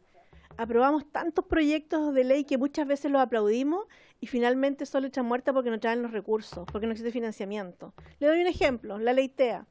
La ley TEA la aplaudimos todo, la aprobamos por unanimidad y hoy día no hemos logrado ver ningún avance porque no tiene financiamiento. Entonces, ¿por qué le digo esto? Porque siento que con esto va a pasar lo mismo. Mire, el mejor ejemplo, la subsecretaria señala que más del 60% de los jardines debieran cerrar porque hoy día no cumplen la norma para el reconocimiento. ¿Y por qué no la cumplen? Porque no tuvieron financiamiento para arreglar su infraestructura.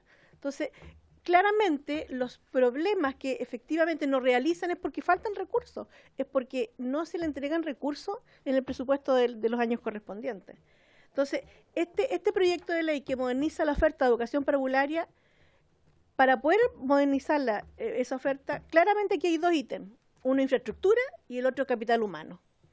Y eso necesita recursos. Entonces, queremos saber si efectivamente estos recursos van a venir con este proyecto de ley. Si no, nuevamente vamos a tener un proyecto de ley que no va a pasar nada y que va a pasar los 10 años o los 5, los que sea, no se va a cumplir porque no van a tener los recursos. Infraestructura, ministro, contarle que, por ejemplo, Tortel tiene un jardín infantil que se tuvo que trasladar de un lugar porque lo estaba consumiendo el agua servida y hoy día están en un galpón, que están en condiciones pero precarias. Entonces, no es digno para esos niños estar en un jardín infantil en tan mal estado. Y no se ha logrado hacer nada con ellos, porque no existen los recursos.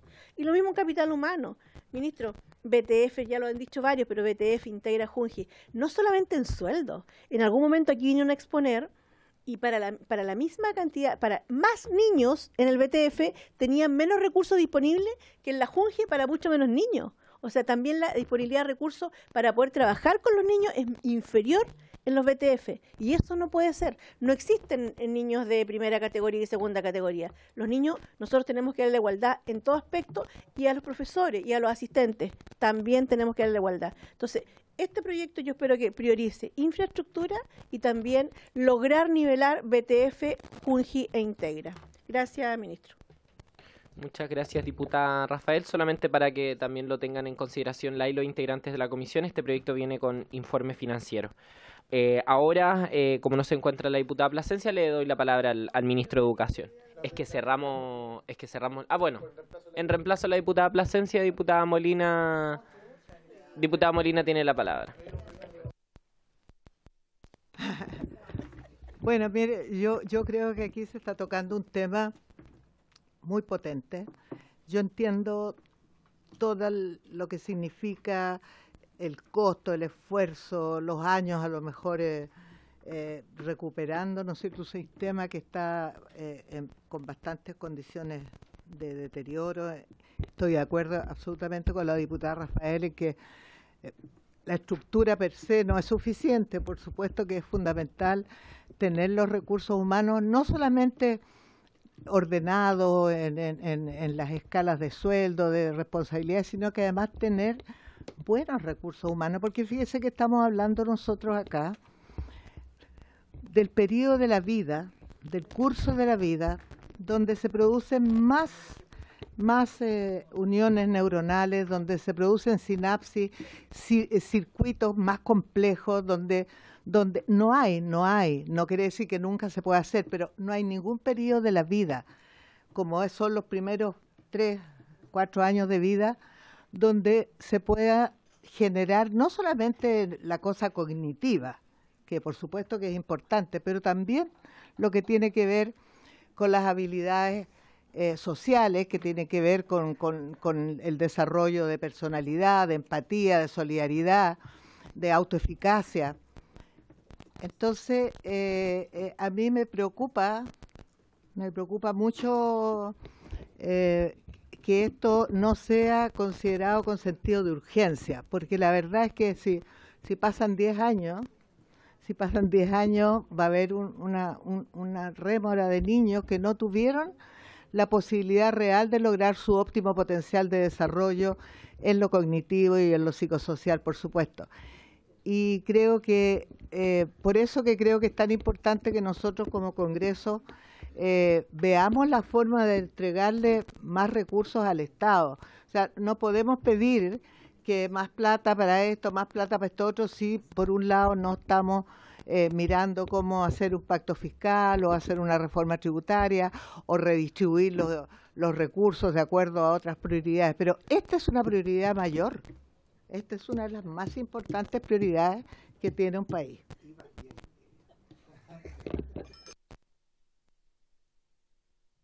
Sí, muchas gracias. Diputados, por favor, orden. Ahora tiene la palabra el ministro de Educación. Solicito, por favor, que sean lo más breve posible para hacernos cargo de las dudas. Vamos a tener más sesiones para tratar este tema, pero además en esta sesión también tenemos que revisar el otro proyecto que tenemos en urgencia y 2 invitados que tenemos de audiencia. Adelante, ministro. Gracias, presidenta. Bueno, lo primero es señalar que respecto al plazo de los 10 años, tenemos una diferencia. Yo creo que hay que discutirla en profundidad, con datos, con evidencia. Yo comparto el sentido de urgencia que todos en sus intervenciones han plasmado por su intermedio, presidenta. Sin embargo, lo que es un hecho es que tenemos que mirar cómo hemos avanzado. Y según los datos que tenemos, considerando todos los tipos de dependencia administrativa, hemos llegado al 36% de cobertura del reconocimiento oficial luego de 14 años de transición desde el año 2010. Es decir, no hemos sido capaces como Estado, ojo, porque aquí estamos hablando primer gobierno del presidente Piñera, segundo gobierno del presidente Bachelet, segundo gobierno del presidente Piñera y lo que llevamos el presidente Boric, y hemos llegado al 36%. Hace poco nos tocó ir a la región de Los Ríos, donde logramos el 100% de la cobertura de Integra y de Junji, junto con la subsecretaria Lago. Y es la primera región que logra el 100% de cobertura del RO en las 2 instituciones principales, o sin considerar el mundo BTF, que yo comparto con la diputada Rafael, y también con lo que señalaba el diputado Bobadilla, es el sector probablemente más precarizado del sistema. Entonces, yo difiero, lo difiero en el sentido de ponerle sentido de realidad, así como también el sentido de urgencia. Es decir, en 14 años hemos logrado el 36, es muy difícil que haciendo lo mismo que se ha hecho hasta ahora, incluso en 10 años, se consiga ese otro diferencial, ¿no? El 64 restante. Y por eso es que el proyecto de ley no es solo postergar la fecha, que es lo que se ha hecho hasta ahora. Hasta ahora lo que hemos hecho sistemáticamente es correr la frontera algunos años más hacia adelante. Lo que estamos diciendo es, no basta con correr la fecha, hay que darse un plazo razonable, porque además estamos hablando de inversión, de infraestructura, que siempre es compleja y ustedes lo saben, incluso contando con los recursos suficientes para poder implementar todo esto. Ejecutarlo no es sencillo, muchos proyectos, y ustedes mismos lo han discutido en leyes de presupuesto, en comisiones, han quedado abandonados por las empresas constructoras a lo largo de los distintos años, son muchos los proyectos que han quedado a medio terminar. El propio diputado Cornejo, por su intermedio, presidenta, daba cuenta precisamente de los colegios TAC, donde efectivamente hemos logrado reactivar muchos de estos, ya están algunos terminando, otros están en proceso de reactivación, luego de haber quedado varios años suspendidos en las obras de infraestructura. Entonces, acá de lo que tenemos que hacernos cargo, presidenta, por su intermedio, a todos los diputados presentes, es de fallas que el sistema ha tenido a lo largo de los años y que no ha sido capaz de resolver. Junji ha tenido dificultades para ejecutar infraestructura, es un hecho. El sector BTF ha quedado abandonado esencialmente por quienes son sus sostenedores principalmente, ¿no? Se ha generado a lo largo de décadas, desde que nace el sistema actual, se ha generado una cosa muy extraña, y me parece que lo dijo el diputado Cornejo por su intermedio, presidenta, de tener más de una forma de proveer la educación parvularia desde lo público, con Integra, con Junji y luego con el sector BTF. Entonces, resolver todas estas dificultades simultáneamente es una tarea gigantesca, pero una tarea que yo comparto es urgente y hay que abordarla. Y en ese plano, lo que nosotros hemos decidido de alguna manera es avanzar precisamente en la generación de condiciones equivalentes en la provisión de los servicios entre las tres dependencias. Porque lo peor que podríamos hacer nosotros es entrar por arriba en el debate, es decir, cambiemos las institucionalidades. Cuando tenemos por un lado gente que es estatuto de los asistentes de la educación, otras que son estatuto administrativo del nivel central, otros son código del trabajo, unos negocian colectivamente, otros no negocian colectivamente. Entonces, si entramos por arriba en la discusión de la unificación del sistema, probablemente vamos a avanzar muy poco. Lo que nosotros hemos visto es que en realidad lo que deberíamos hacer es entrar por abajo en la discusión de generar equivalentes condiciones de enseñanza para el mismo derecho a la educación respecto a los mismos niños y niñas.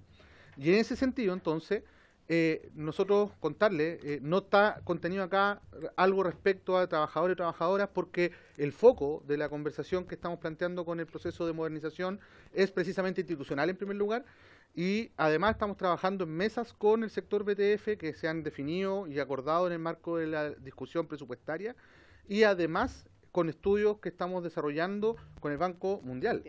Estudios justamente de homologación del valor párvulo o de definición del valor párvulo, que es la condición esencial para poder avanzar en la unificación de las condiciones por abajo, ¿no? Para luego avanzar en tener un solo sistema y dotarnos de las mismas condiciones para el conjunto. En ese sentido, entonces, presidenta, también señalar que la modalidad alternativa, bueno, se fue el diputado Santana, pero bueno, usted, el resto estuvo en general en esa parte, donde sí abordamos el tema de la modalidad alternativa.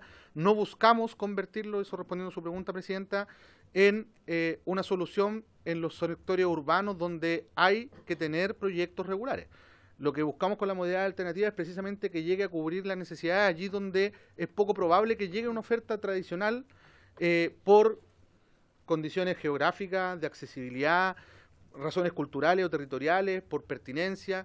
Es decir, hay una serie de condiciones que justifican la existencia de los programas alternativos. Lo que hacemos hoy día es precisamente dotarnos del marco jurídico de reconocimiento, de valoración, para poder también a partir de eso mejorar los estándares. Cuando lo peor que puede hacer es que dejemos de regulado parte de un sistema, son más de 500 proyectos de esas características que existen, que tiene una profunda valoración en las comunidades a donde llega. En ese sentido, entonces, presidenta, también acá estamos construyendo precisamente una propuesta que busca avanzar en darnos las mejores condiciones para poder ir construyendo las bases de un sistema de educación parvularia que permita proyectar mejoras mucho más sustantivas en el futuro. Esperamos que esta discusión, en la que yo de verdad escucho a los parlamentarios de oposición, sus comentarios, no discrepo prácticamente nada de lo que están diciendo, por sus propios comentarios incluso yo develo que tampoco discrepan de lo que nosotros estamos diciendo, sino que son más bien miradas súper complementarias. Ojalá podamos trazar acá, y eso es lo que estamos planteando precisamente con este proyecto que tiene un ámbito temporal de 2 gobiernos y medio, es precisamente el contar con una política pública que nos permita ordenar un sector que es profundamente segregado, un sector que es profundamente inorgánico, un sector en el que hay desorden, pero que hay que empezar a ordenarlo en algún minuto, digamos, y eso es parte de lo que nosotros estamos proponiendo, y luego seguir avanzando en bloque en los demás temas. Como decía recién, acá estamos enfrentando lo que tiene que ver con la cobertura, lo que tiene que ver con la infraestructura, lo que tiene que ver con las condiciones materiales.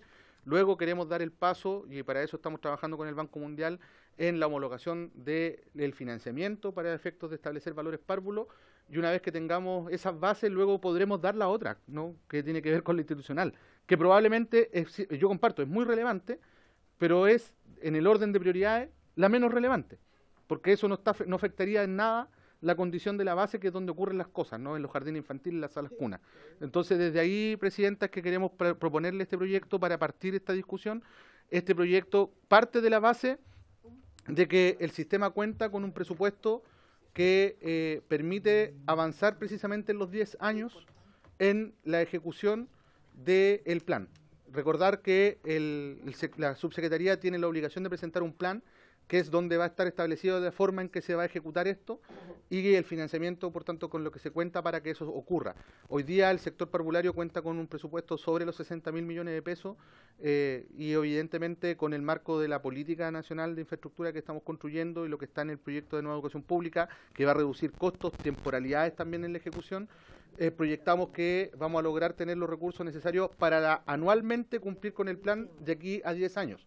Por eso se plantea en 10 años y no en más ni en menos, porque eso nos permitiría mantener un nivel de inversión actual con algunos ajustes menores respecto a lo que se requiere para poder cumplir con el objetivo de llegar a 10 años más con el reconocimiento oficial en el sector público. Muchas gracias, ministro. Con esto daríamos por concluido, es que tenemos ya, quedan 20 minutos de sesión y tenemos que pasar... Ministro, con esto sí que cerramos porque tenemos 20 minutos para 2 invitados. Me gustaría proponerle a la comisión, Presidenta, que podamos estructurar esto por eje temático desde lo que hemos presentado y ahí poder entrar en datos mucho más abiertos. Por ejemplo, yo les quería decir, 36% del sistema han logrado el RO. Bueno, desagreguémoslo, entremos en el dato de qué es lo que significa esto por región, por comuna, por dependencia, cuántos son. Entonces, para que podamos ahí entrar en el debate de los datos a partir de la discusión de cada uno de los ejes. Podríamos tratar la próxima sesión el tema del reconocimiento oficial. Perfecto, acordado. Por supuesto, si ahí todos van a tener la posibilidad de hablar. Ahora nos corresponde continuar con el segundo punto de la tabla, que es continuar con el trámite de audiencias respecto al proyecto de ley originado en moción que establece un sistema de protección para estudiantes de educación superior. Para ello hemos invitado al superintendente de educación superior, el señor José Miguel Salazar Segers, y a la directora del Centro de Justicia Educacional y profesora titular de la Facultad de Educación de la Pontificia Universidad Católica, señora Claudia Matus Cánovas. Bienvenido, superintendente.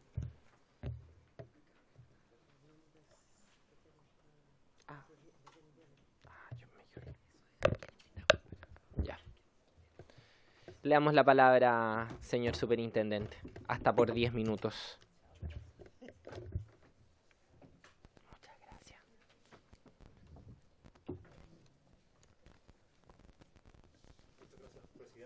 Tiene que prender el... Eso, ahí está, perfecto. Muchas gracias, presidenta. Muy buenas tardes, señoras y señores diputados. Muchas gracias por esta invitación. Voy a tratar de manera muy apretada de hacer referencia al proyecto de ley que se nos ha invitado a comentar, tratando en principio, y hemos traído una presentación para compartirla con los señores y señoras diputados, tratando de cubrir fundamentalmente 3 temas. La próxima, por favor. Queremos contar un poco qué ha estado haciendo la superintendencia en materia de salud mental, sobre todo para la relación con los estudiantes. Queremos describir un poco el proyecto y hacernos cargo de un análisis de él y qué cosas vale la pena mencionar en ese contexto. Y finalmente, dar cuenta de las acciones que está desarrollando la superintendencia de cara a seguir abordando esta materia en el futuro. Entonces, de manera lo más sintética posible, lo que ha hecho la superintendencia en este campo hasta ahora ha sido poner en práctica el marco regulatorio que le confiere la ley 21.091. Fundamentalmente lo que se requiere es recibir reclamos y denuncias desde la población. Y nosotros tenemos ahí dos áreas sobre las cuales trabajamos. Fundamentalmente recibimos denuncias y reclamos asociados a la infracción de la normativa interna de las instituciones de educación superior y las infracciones a la legislación sectorial. Y en las dos áreas trabajamos. Y estos reclamos y denuncias dan origen a distintas formas de trabajo que la superintendencia tiene en estos campos. En lo que se requiere fundamentalmente a los reclamos, la superintendencia administra procesos de mediación. Trata de juntar a las partes involucradas en un conflicto y buscar con ellos la mejor forma de solucionar el problema. Pero si no se logra un acuerdo básico acerca de la situación planteada, la mediación se declara frustrada y por lo tanto no persistimos en esa línea de trabajo.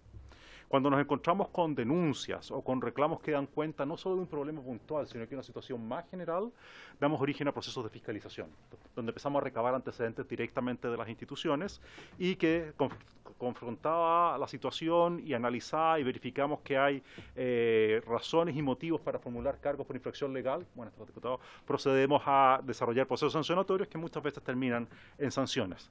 Con todo, el mismo marco legal que tenemos no es muy rápido, porque es un marco muy de procedimiento administrativo y por lo tanto tiene muchas instancias de mediación, muchas necesidades de notificación por carta certificada y procesos de este tipo que nos hacen un poquitito difícil el manejo de los tiempos. Por lo tanto, de repente, y eso es uno de los obstáculos que tiene para trabajar la superintendencia, nos demoramos mucho en la gestión de estos procesos. Y una denuncia que empezó hace 2 años perfectamente hoy día podría estar en tramitación. Y esas cosas nos ocurren frecuentemente. A continuación, y de manera muy sintética, quisiera mostrar la evolución que han tenido en los últimos 4 años los casos de reclamos y denuncias. Donde se ve la curva, sin perjuicio de algunas distorsiones que tiene la línea roja, sobre todo en el año 22, que tenemos una tendencia creciente en recibir reclamos y denuncias. Por supuesto, en el 2024 es una foto parcial, a 30 de abril, por lo tanto evidentemente se nota menor, pero hemos recibido en total, para poner esto en contexto, en temas de convivencia, porque la superintendencia recibe 4.300, 4.200 denuncias y reclamos al año. Del tema de convivencia hemos juntado en todo este periodo 413 demandas de acción, de las cuales 170 son denuncias y 243 son reclamos. Si uno mira cómo se distribuyen estos reclamos y denuncias en materia de convivencia exclusivamente, vemos que a pesar de que la matrícula no está distribuida de esta forma. Disculpe, superintendente, ¿podemos interrumpirlo brevemente? Que el diputado Cornejo quería precisar algún punto. Sí. La diferencia, superintendente, por favor, entre denuncia y reclamo. ¿Cuál es la diferenciación que ustedes le dan institucionalmente a ese concepto, por favor? Por supuesto. Los reclamos son solicitudes que nos presentan las familias, los estudiantes, en relación con una situación que puede ser mediada con una institución de educación superior. Nos pide, por favor, interceda como mediador para solucionar el problema que me afecta, personalmente a mí. Y en esos casos lo que se activa es un proceso de mediación, es decir, presentaba el reclamo, recibido los antecedentes de la institución, lo que nosotros hacemos esencialmente es citar una reunión donde las dos partes comparecen con un mediador nuestro, en busca de acercar posiciones y construir soluciones. Y por lo tanto la situación se acota en el caso puntual. En una denuncia, más que un interés particular de una persona en una situación, lo que damos cuenta es de un problema más general. Y que por lo tanto, en términos agregados, nos produce procesos de fiscalización, donde vamos a ver qué acción de una institución podría estar infringiendo sus propias normativas internas o los mandatos legales que tenemos en esta materia.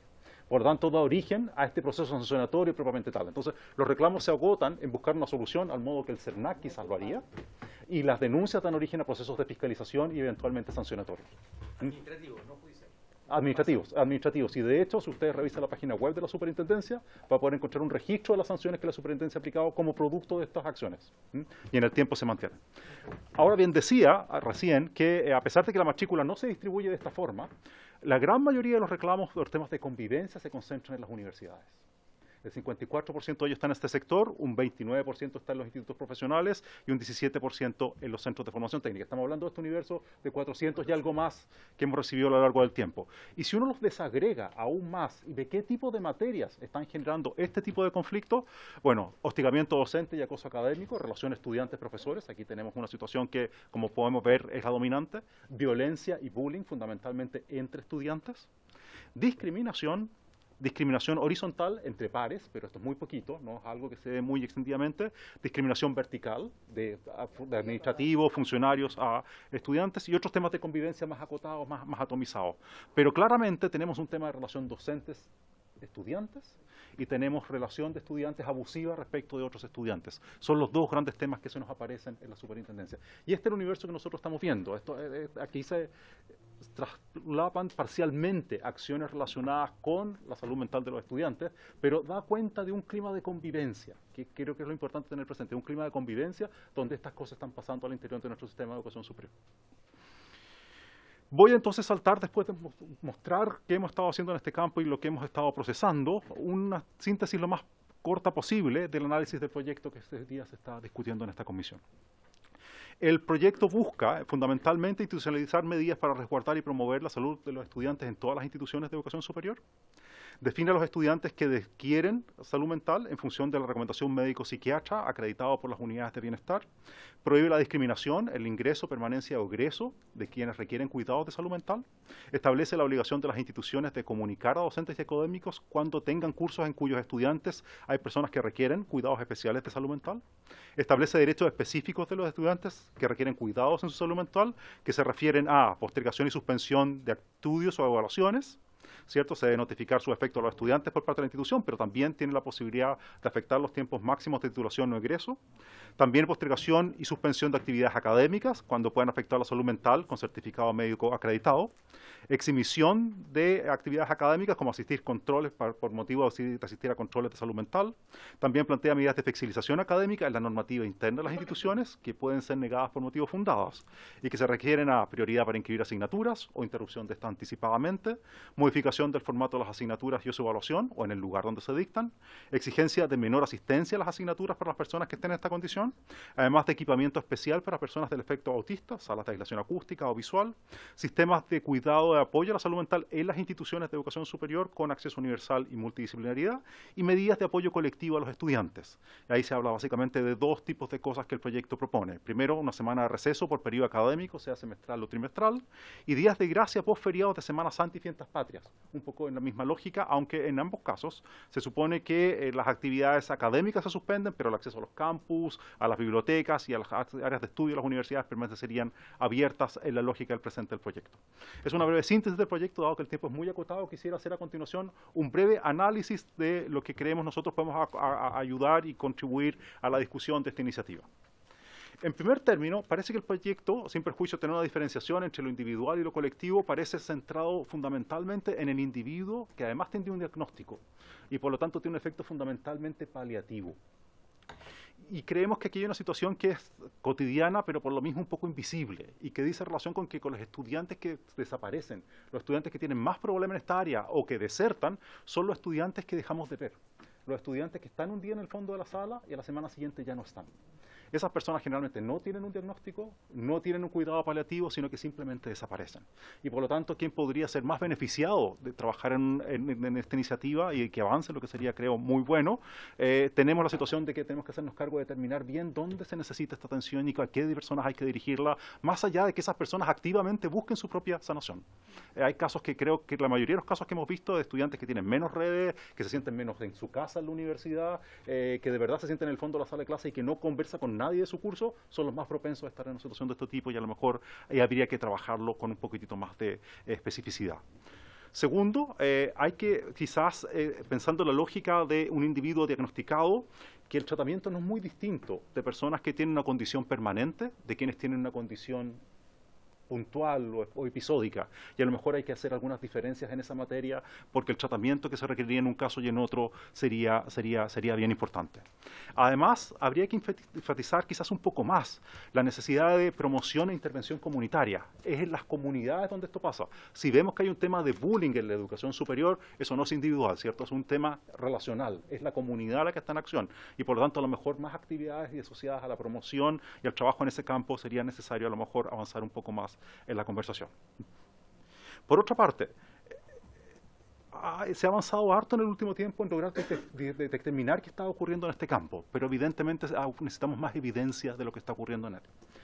Como un modo de aporte, nosotros conocemos desde la superintendencia que hay 2 instrumentos longitudinales que no tocan necesariamente exclusivamente el tema de salud mental, pero tocan el tema de salud mental como un análisis que quiere abarcar a todo el sector y que se aplican periódicamente, que son la Encuesta Nacional de Compromiso Estudiantil, que es una iniciativa del CRUCH que se desarrolla en casi todas las instituciones de ese nivel, donde cada año se compila información acerca de cómo los estudiantes viven y reportan su salud mental, entre otras consideraciones, y la encuesta Voces, que desarrolló el Núcleo Milenio de Estudiantes de Educación Superior de la Universidad Católica, que tiene la misma aspiración, que trata de ser transversal. Estos 2 instrumentos ya existen, han sido aplicados y a lo mejor podrían ser adaptados o podría avanzarse en la lógica que pudieran ayudarnos a ver mejor el termómetro de cómo está la salud mental de los estudiantes de pregrado, y eso creo que podría ser un aporte importante en términos de tener una mejor síntesis de contexto acerca de cómo está ocurriendo esto. Por otra parte, hay que quizás tener algún cuidado especial en ver cómo este proyecto de ley se cruza con otros proyectos que ya han sido aprobados y que están vigentes. En particular la 21.545, la ley TEA, donde se mandata al legislador, a toda la administración del Estado y a las instituciones de educación superior a velar que haya ambientes inclusivos al interior de las instituciones de educación superior y que además se hagan ajustes necesarios al proceso formativo en función de las necesidades y características de estos estudiantes. Y por tanto tienen que existir aspectos específicos relacionados con este campo que ya la ley TEA mandata y que de alguna forma hay que poner en práctica de manera más específica. Voy a hablar de eso un poquitito más al final de la presentación. Y quizás, y este es un tema de cómo se orienta el proyecto, tiene un énfasis mucho en meterse con los reglamentos de estudio del estudiante de las universidades, como el área especial de regulación. Y a lo mejor se podrían hacer algunas cosas adicionales, porque esa es un área más bien de regulación reglamentaria. Es un área donde las instituciones desarrollan sus propias normativas y fijan oportunidades que son más o menos convergentes, porque hay una cierta convergencia en este trabajo en la mayoría de las universidades, sobre todo en las más antiguas. Pero claramente hay quizás otras posibilidades de actuar que uno pudiera considerar en este campo. La próxima, por favor. Primero, que pensar que si uno quiere instalar un sistema de protección universal de la salud mental en la educación superior, necesita un financiamiento enfocado en esta área. Las universidades seguramente lo primero que van a decir es que les encantaría hacerlo, pero que necesitan recursos adicionales para poder hacerlo, y sin esos recursos adicionales es difícil que ello ocurra. Pero sí es necesario, creo yo, reconocer el trabajo que la Dirección de Asuntos Estudiantiles en las universidades desarrolla en esta materia ya hace mucho tiempo. Aquí lo que se trata es, seguramente tenemos problemas de la cantidad de psicólogos disponibles, ¿cierto?, que tienden a ser muy pocos, de que los sistemas de apoyo y de alarma son quizás un poco débiles, que podrían hacerse más extensivos y que por lo tanto uno pudiera trabajar en esa lógica para trabajar por una parte subsidios especiales dedicados a esta área, pero que pudiera asociar a proyectos con evaluación de impacto también en las instituciones. Si uno pudiera considerar la posibilidad de financiamiento en una línea específica en este campo, donde de verdad pudiera establecer alarmas estandarizadas acerca de cuánto apoyo efectivo estos proyectos están dando a los estudiantes, creo que a lo mejor se podría hacer algo adicional en estos campos. Por otra parte, es importante tomar nota y tener presente que la propuesta podría incidir en el régimen de gratuidad y que por ello habría que evaluar su impacto en la regulación arancelaria, dado que se plantea la posibilidad de que los ritmos de progresión académica sean distintos, dado que la gratuidad está fijada por el tiempo teórico de duración de los programas, aquí puede abrirse un espacio donde se necesite un complemento adicional para efectos de cómo enfrentar este problema. Adicionalmente, quizás sería, como decía antes, importante que se enfatizara quizás un poco más en el proyecto que la prevención y el cuidado de la salud mental es un tema comunitario. Es un tema que se desarrolla en el sector como tal y hay que trabajarlo integradamente. Los estudiantes son distintos de los funcionarios y son distintos de los académicos, pero todos viven en un mismo ambiente y conviven cotidianamente. Lo que pasa con los estudiantes, con las tías, por ejemplo, con los guardias de seguridad, es una relación bien simbiótica y ahí se producen situaciones que quizás tenemos que mirar con más cuidado, pero tiene este efecto y quizás hay que trabajarlo de una manera un poquitito más determinada. Y por último, si efectivamente el proyecto quiere avanzar en la prohibición de la discriminación por salud mental en el ingreso, significa que tenemos que diagnosticar en el ingreso cuál es la situación mental de todos los estudiantes que van a entrar a la educación superior. Y para eso necesitaríamos un instrumento de alcance nacional que pudiera diagnosticar eso, identificarlo oportunamente y avanzar un poquitito en identificar las situaciones de riesgo que pudieran producirse particularmente, y vuelvo con esto al principio, con aquellos estudiantes que no tienen un diagnóstico médico que los acompañe y que posiblemente no tienen acceso a la salud para tener ese diagnóstico médico de una manera más o menos expedita. Entonces, si se va a avanzar en ese campo, a lo mejor para tener una norma que nos ayude efectivamente a poder describir esto, que tiene un impacto significativo en el funcionamiento del pregrado, sobre todo en el escenario post-pandemia, a lo mejor este es un elemento que habría que trabajar con especial cuidado. Eso es lo que quisiera decir en relación con el proyecto, esas son las consecuencias más generales. Por supuesto, podemos hacer un análisis más detallado de cada una de sus disposiciones, pero creo que como temas agregados son áreas sobre las cuales se podría trabajar adicionalmente para que el proyecto pudiera engarzarse de mejor manera con lo que está pasando en las universidades, con las maneras que las universidades trabajan y con los avances que al mismo tiempo se han ido produciendo en ese sector. Ahora bien, yo quisiera, por un segundo, si me lo permite, Presidenta, dar un muy cortito avance de lo que nosotros estamos haciendo a propósito de las situaciones que hemos visto en el último tiempo. Muy bien. En relación sobre todo con los problemas de campos clínicos y suicidios en el área de la salud, que es un área que la Superintendencia está investigando en profundidad hoy día. Pero hemos descubierto que analizar cada uno de estos casos con el procedimiento que yo les describía previamente no es una situación muy sencilla, ni vamos a tener un efecto más general que en centralizar y resolver esos casos puntuales. Por tanto, la Superintendencia se ha propuesto como meta de trabajo, y hemos avanzado en esta línea, de generar una norma general de convivencia en campos clínicos. La Superintendencia, por mandato de la Ley 21.091, puede generar normas de carácter de alcance global que se aplican a todas y cada una de las instituciones del sector. Por lo tanto, tenemos una facultad regulatoria que en ese sentido puede ser importante. Ahora bien, esta es un área que no está vacía, es un área que tiene una historia larga y por lo tanto creo que es importante tomar nota que necesariamente es un diálogo con los actores del sector. Entonces, ¿qué ha hecho la Superintendencia hasta ahora? Ha convocado mesas de trabajo con la SOFAMECH, el Consejo de Rectores, los estudiantes de sus familias, y ha sumado a otros grupos de instituciones para recibir recomendaciones. Más que avanzar en un diagnóstico, el foco ahora es qué podemos hacer distinto para que las cosas funcionen mejor. ¿Por qué? Porque si uno recaba un poquitito de información en este campo, se da cuenta que hay protocolos para todo. Todas las instituciones tienen, todos los campos clínicos tienen, todos los servicios clínicos tienen. El problema que tenemos con los protocolos es que no se cumplen. Y porque los protocolos fundamentalmente definen cosas, definen qué es una conducta, fijan principios, definen personas, pero hasta ahí más o menos llegan. ¿Cuál es el tema fundamental? Desde el punto de vista del trabajo que está haciendo la Superintendencia hoy día, avanzar en el seguimiento y monitoreo de estos procesos. Si las instituciones tienen casos que nos reporten cómo solucionaron los problemas, que estemos más bien en la operativa de este proceso cotidianamente con todas las instituciones, y si empezamos a ver comportamientos anómalos, instituciones que crecen mucho en sus denuncias, o instituciones que de repente bajan a cero sus denuncias, ir viendo qué pasa en esos casos para ir tomando un pulso más directo de las cosas, para tener una capacidad de anticipar problemas mayor a la que hemos tenido hasta ahora. Nuestro foco, en todo caso, en esta lógica, precisamente apunta a avanzar a una norma que sea sometida a consulta pública a fin de este año. Y contar el próximo año con una nueva forma de enfrentar estos problemas que tenga alcance transversal en el sector, y creemos que con eso podemos contribuir no solo a evitar las lamentables situaciones que hemos visto en el último tiempo y que se han ido acumulando. Cada vez que uno conversa con la familia sobre esto, aparecen nuevos casos, gente se acuerda de otras situaciones que fueron análogas y no tuvieron la visibilidad que han tenido los casos que hoy día están en la opinión pública, y por lo tanto es una lógica sobre la cual hay que trabajar. Pero segundo, tratar de tener esta normativa instalada, porque este mismo ejercicio lo queremos hacer a continuación para las normas de la ley TEA. Las normas de las leyes TEA exigen que avancemos en esta línea, no hemos trabajado tanto en eso, no hemos tenido el espacio para hacerlo, pero queremos a continuación de que tengamos esta norma de convivencia en campos clínicos, a avanzar en una lógica análoga para poder terminar el 2025 con esto resuelto. Y con eso termino, señora Presidenta. Muchísimas gracias y perdón por el tiempo. No, muchas gracias, Superintendente, por la buenísima presentación y también por la rapidez para abordar el tema. Quisiera solicitar la unanimidad de la comisión para prorrogar unos 10 minutos para que podamos escuchar a nuestra próxima invitada. ¿Sí? No, pero no habría problema. Acordado, entonces prorrogamos por hasta 10 minutos. Entonces le ofrezco la palabra a la investigadora Alejandra Caqueo del Centro de Justicia Educacional de la Pontificia Universidad Católica de Chile. Muy buenas tardes a todas y a todos. Muy buenas tardes a todas y a todos. ¿Se escucha bien? Sí, perfecto. Muchísimas gracias. Bueno, hoy estamos acá con Valentina Riveri del Centro de Justicia Educacional.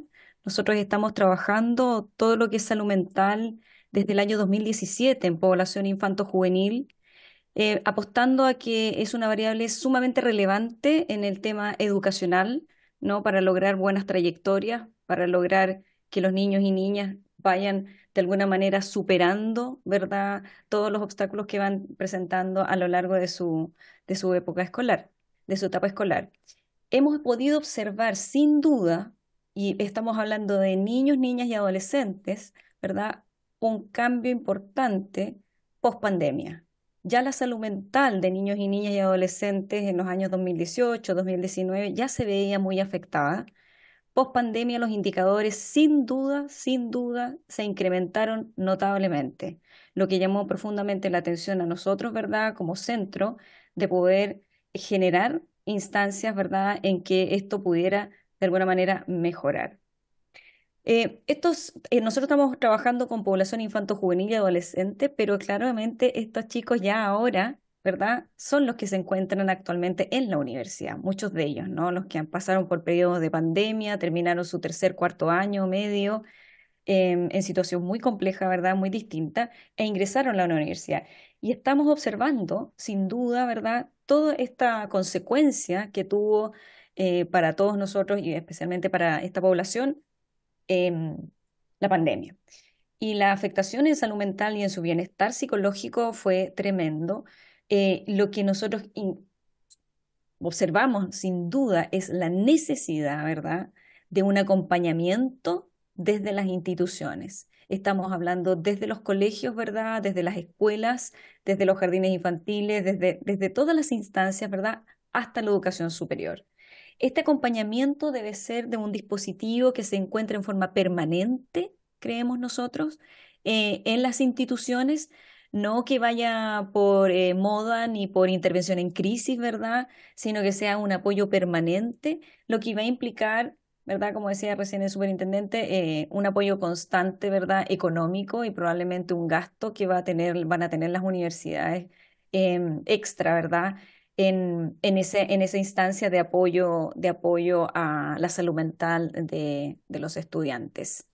Creemos sin duda que esto tiene que ser para nosotros, ¿verdad?, mi formación como psicóloga, ¿verdad?, y como centro de justicia educacional, para nosotros es muy importante poder contar con el apoyo de las instituciones, ¿verdad?, que esto no implica una sobrecarga a los profesores, sino un apoyo también hacia los profesores de poder manejar, ¿verdad?, estas situaciones de suicidio de suicidio y de alteración, ¿verdad?, de la salud mental de sus estudiantes, que sin duda también a todo el profesorado afecta de forma importante. Dos puntos entonces que quería yo recalcar.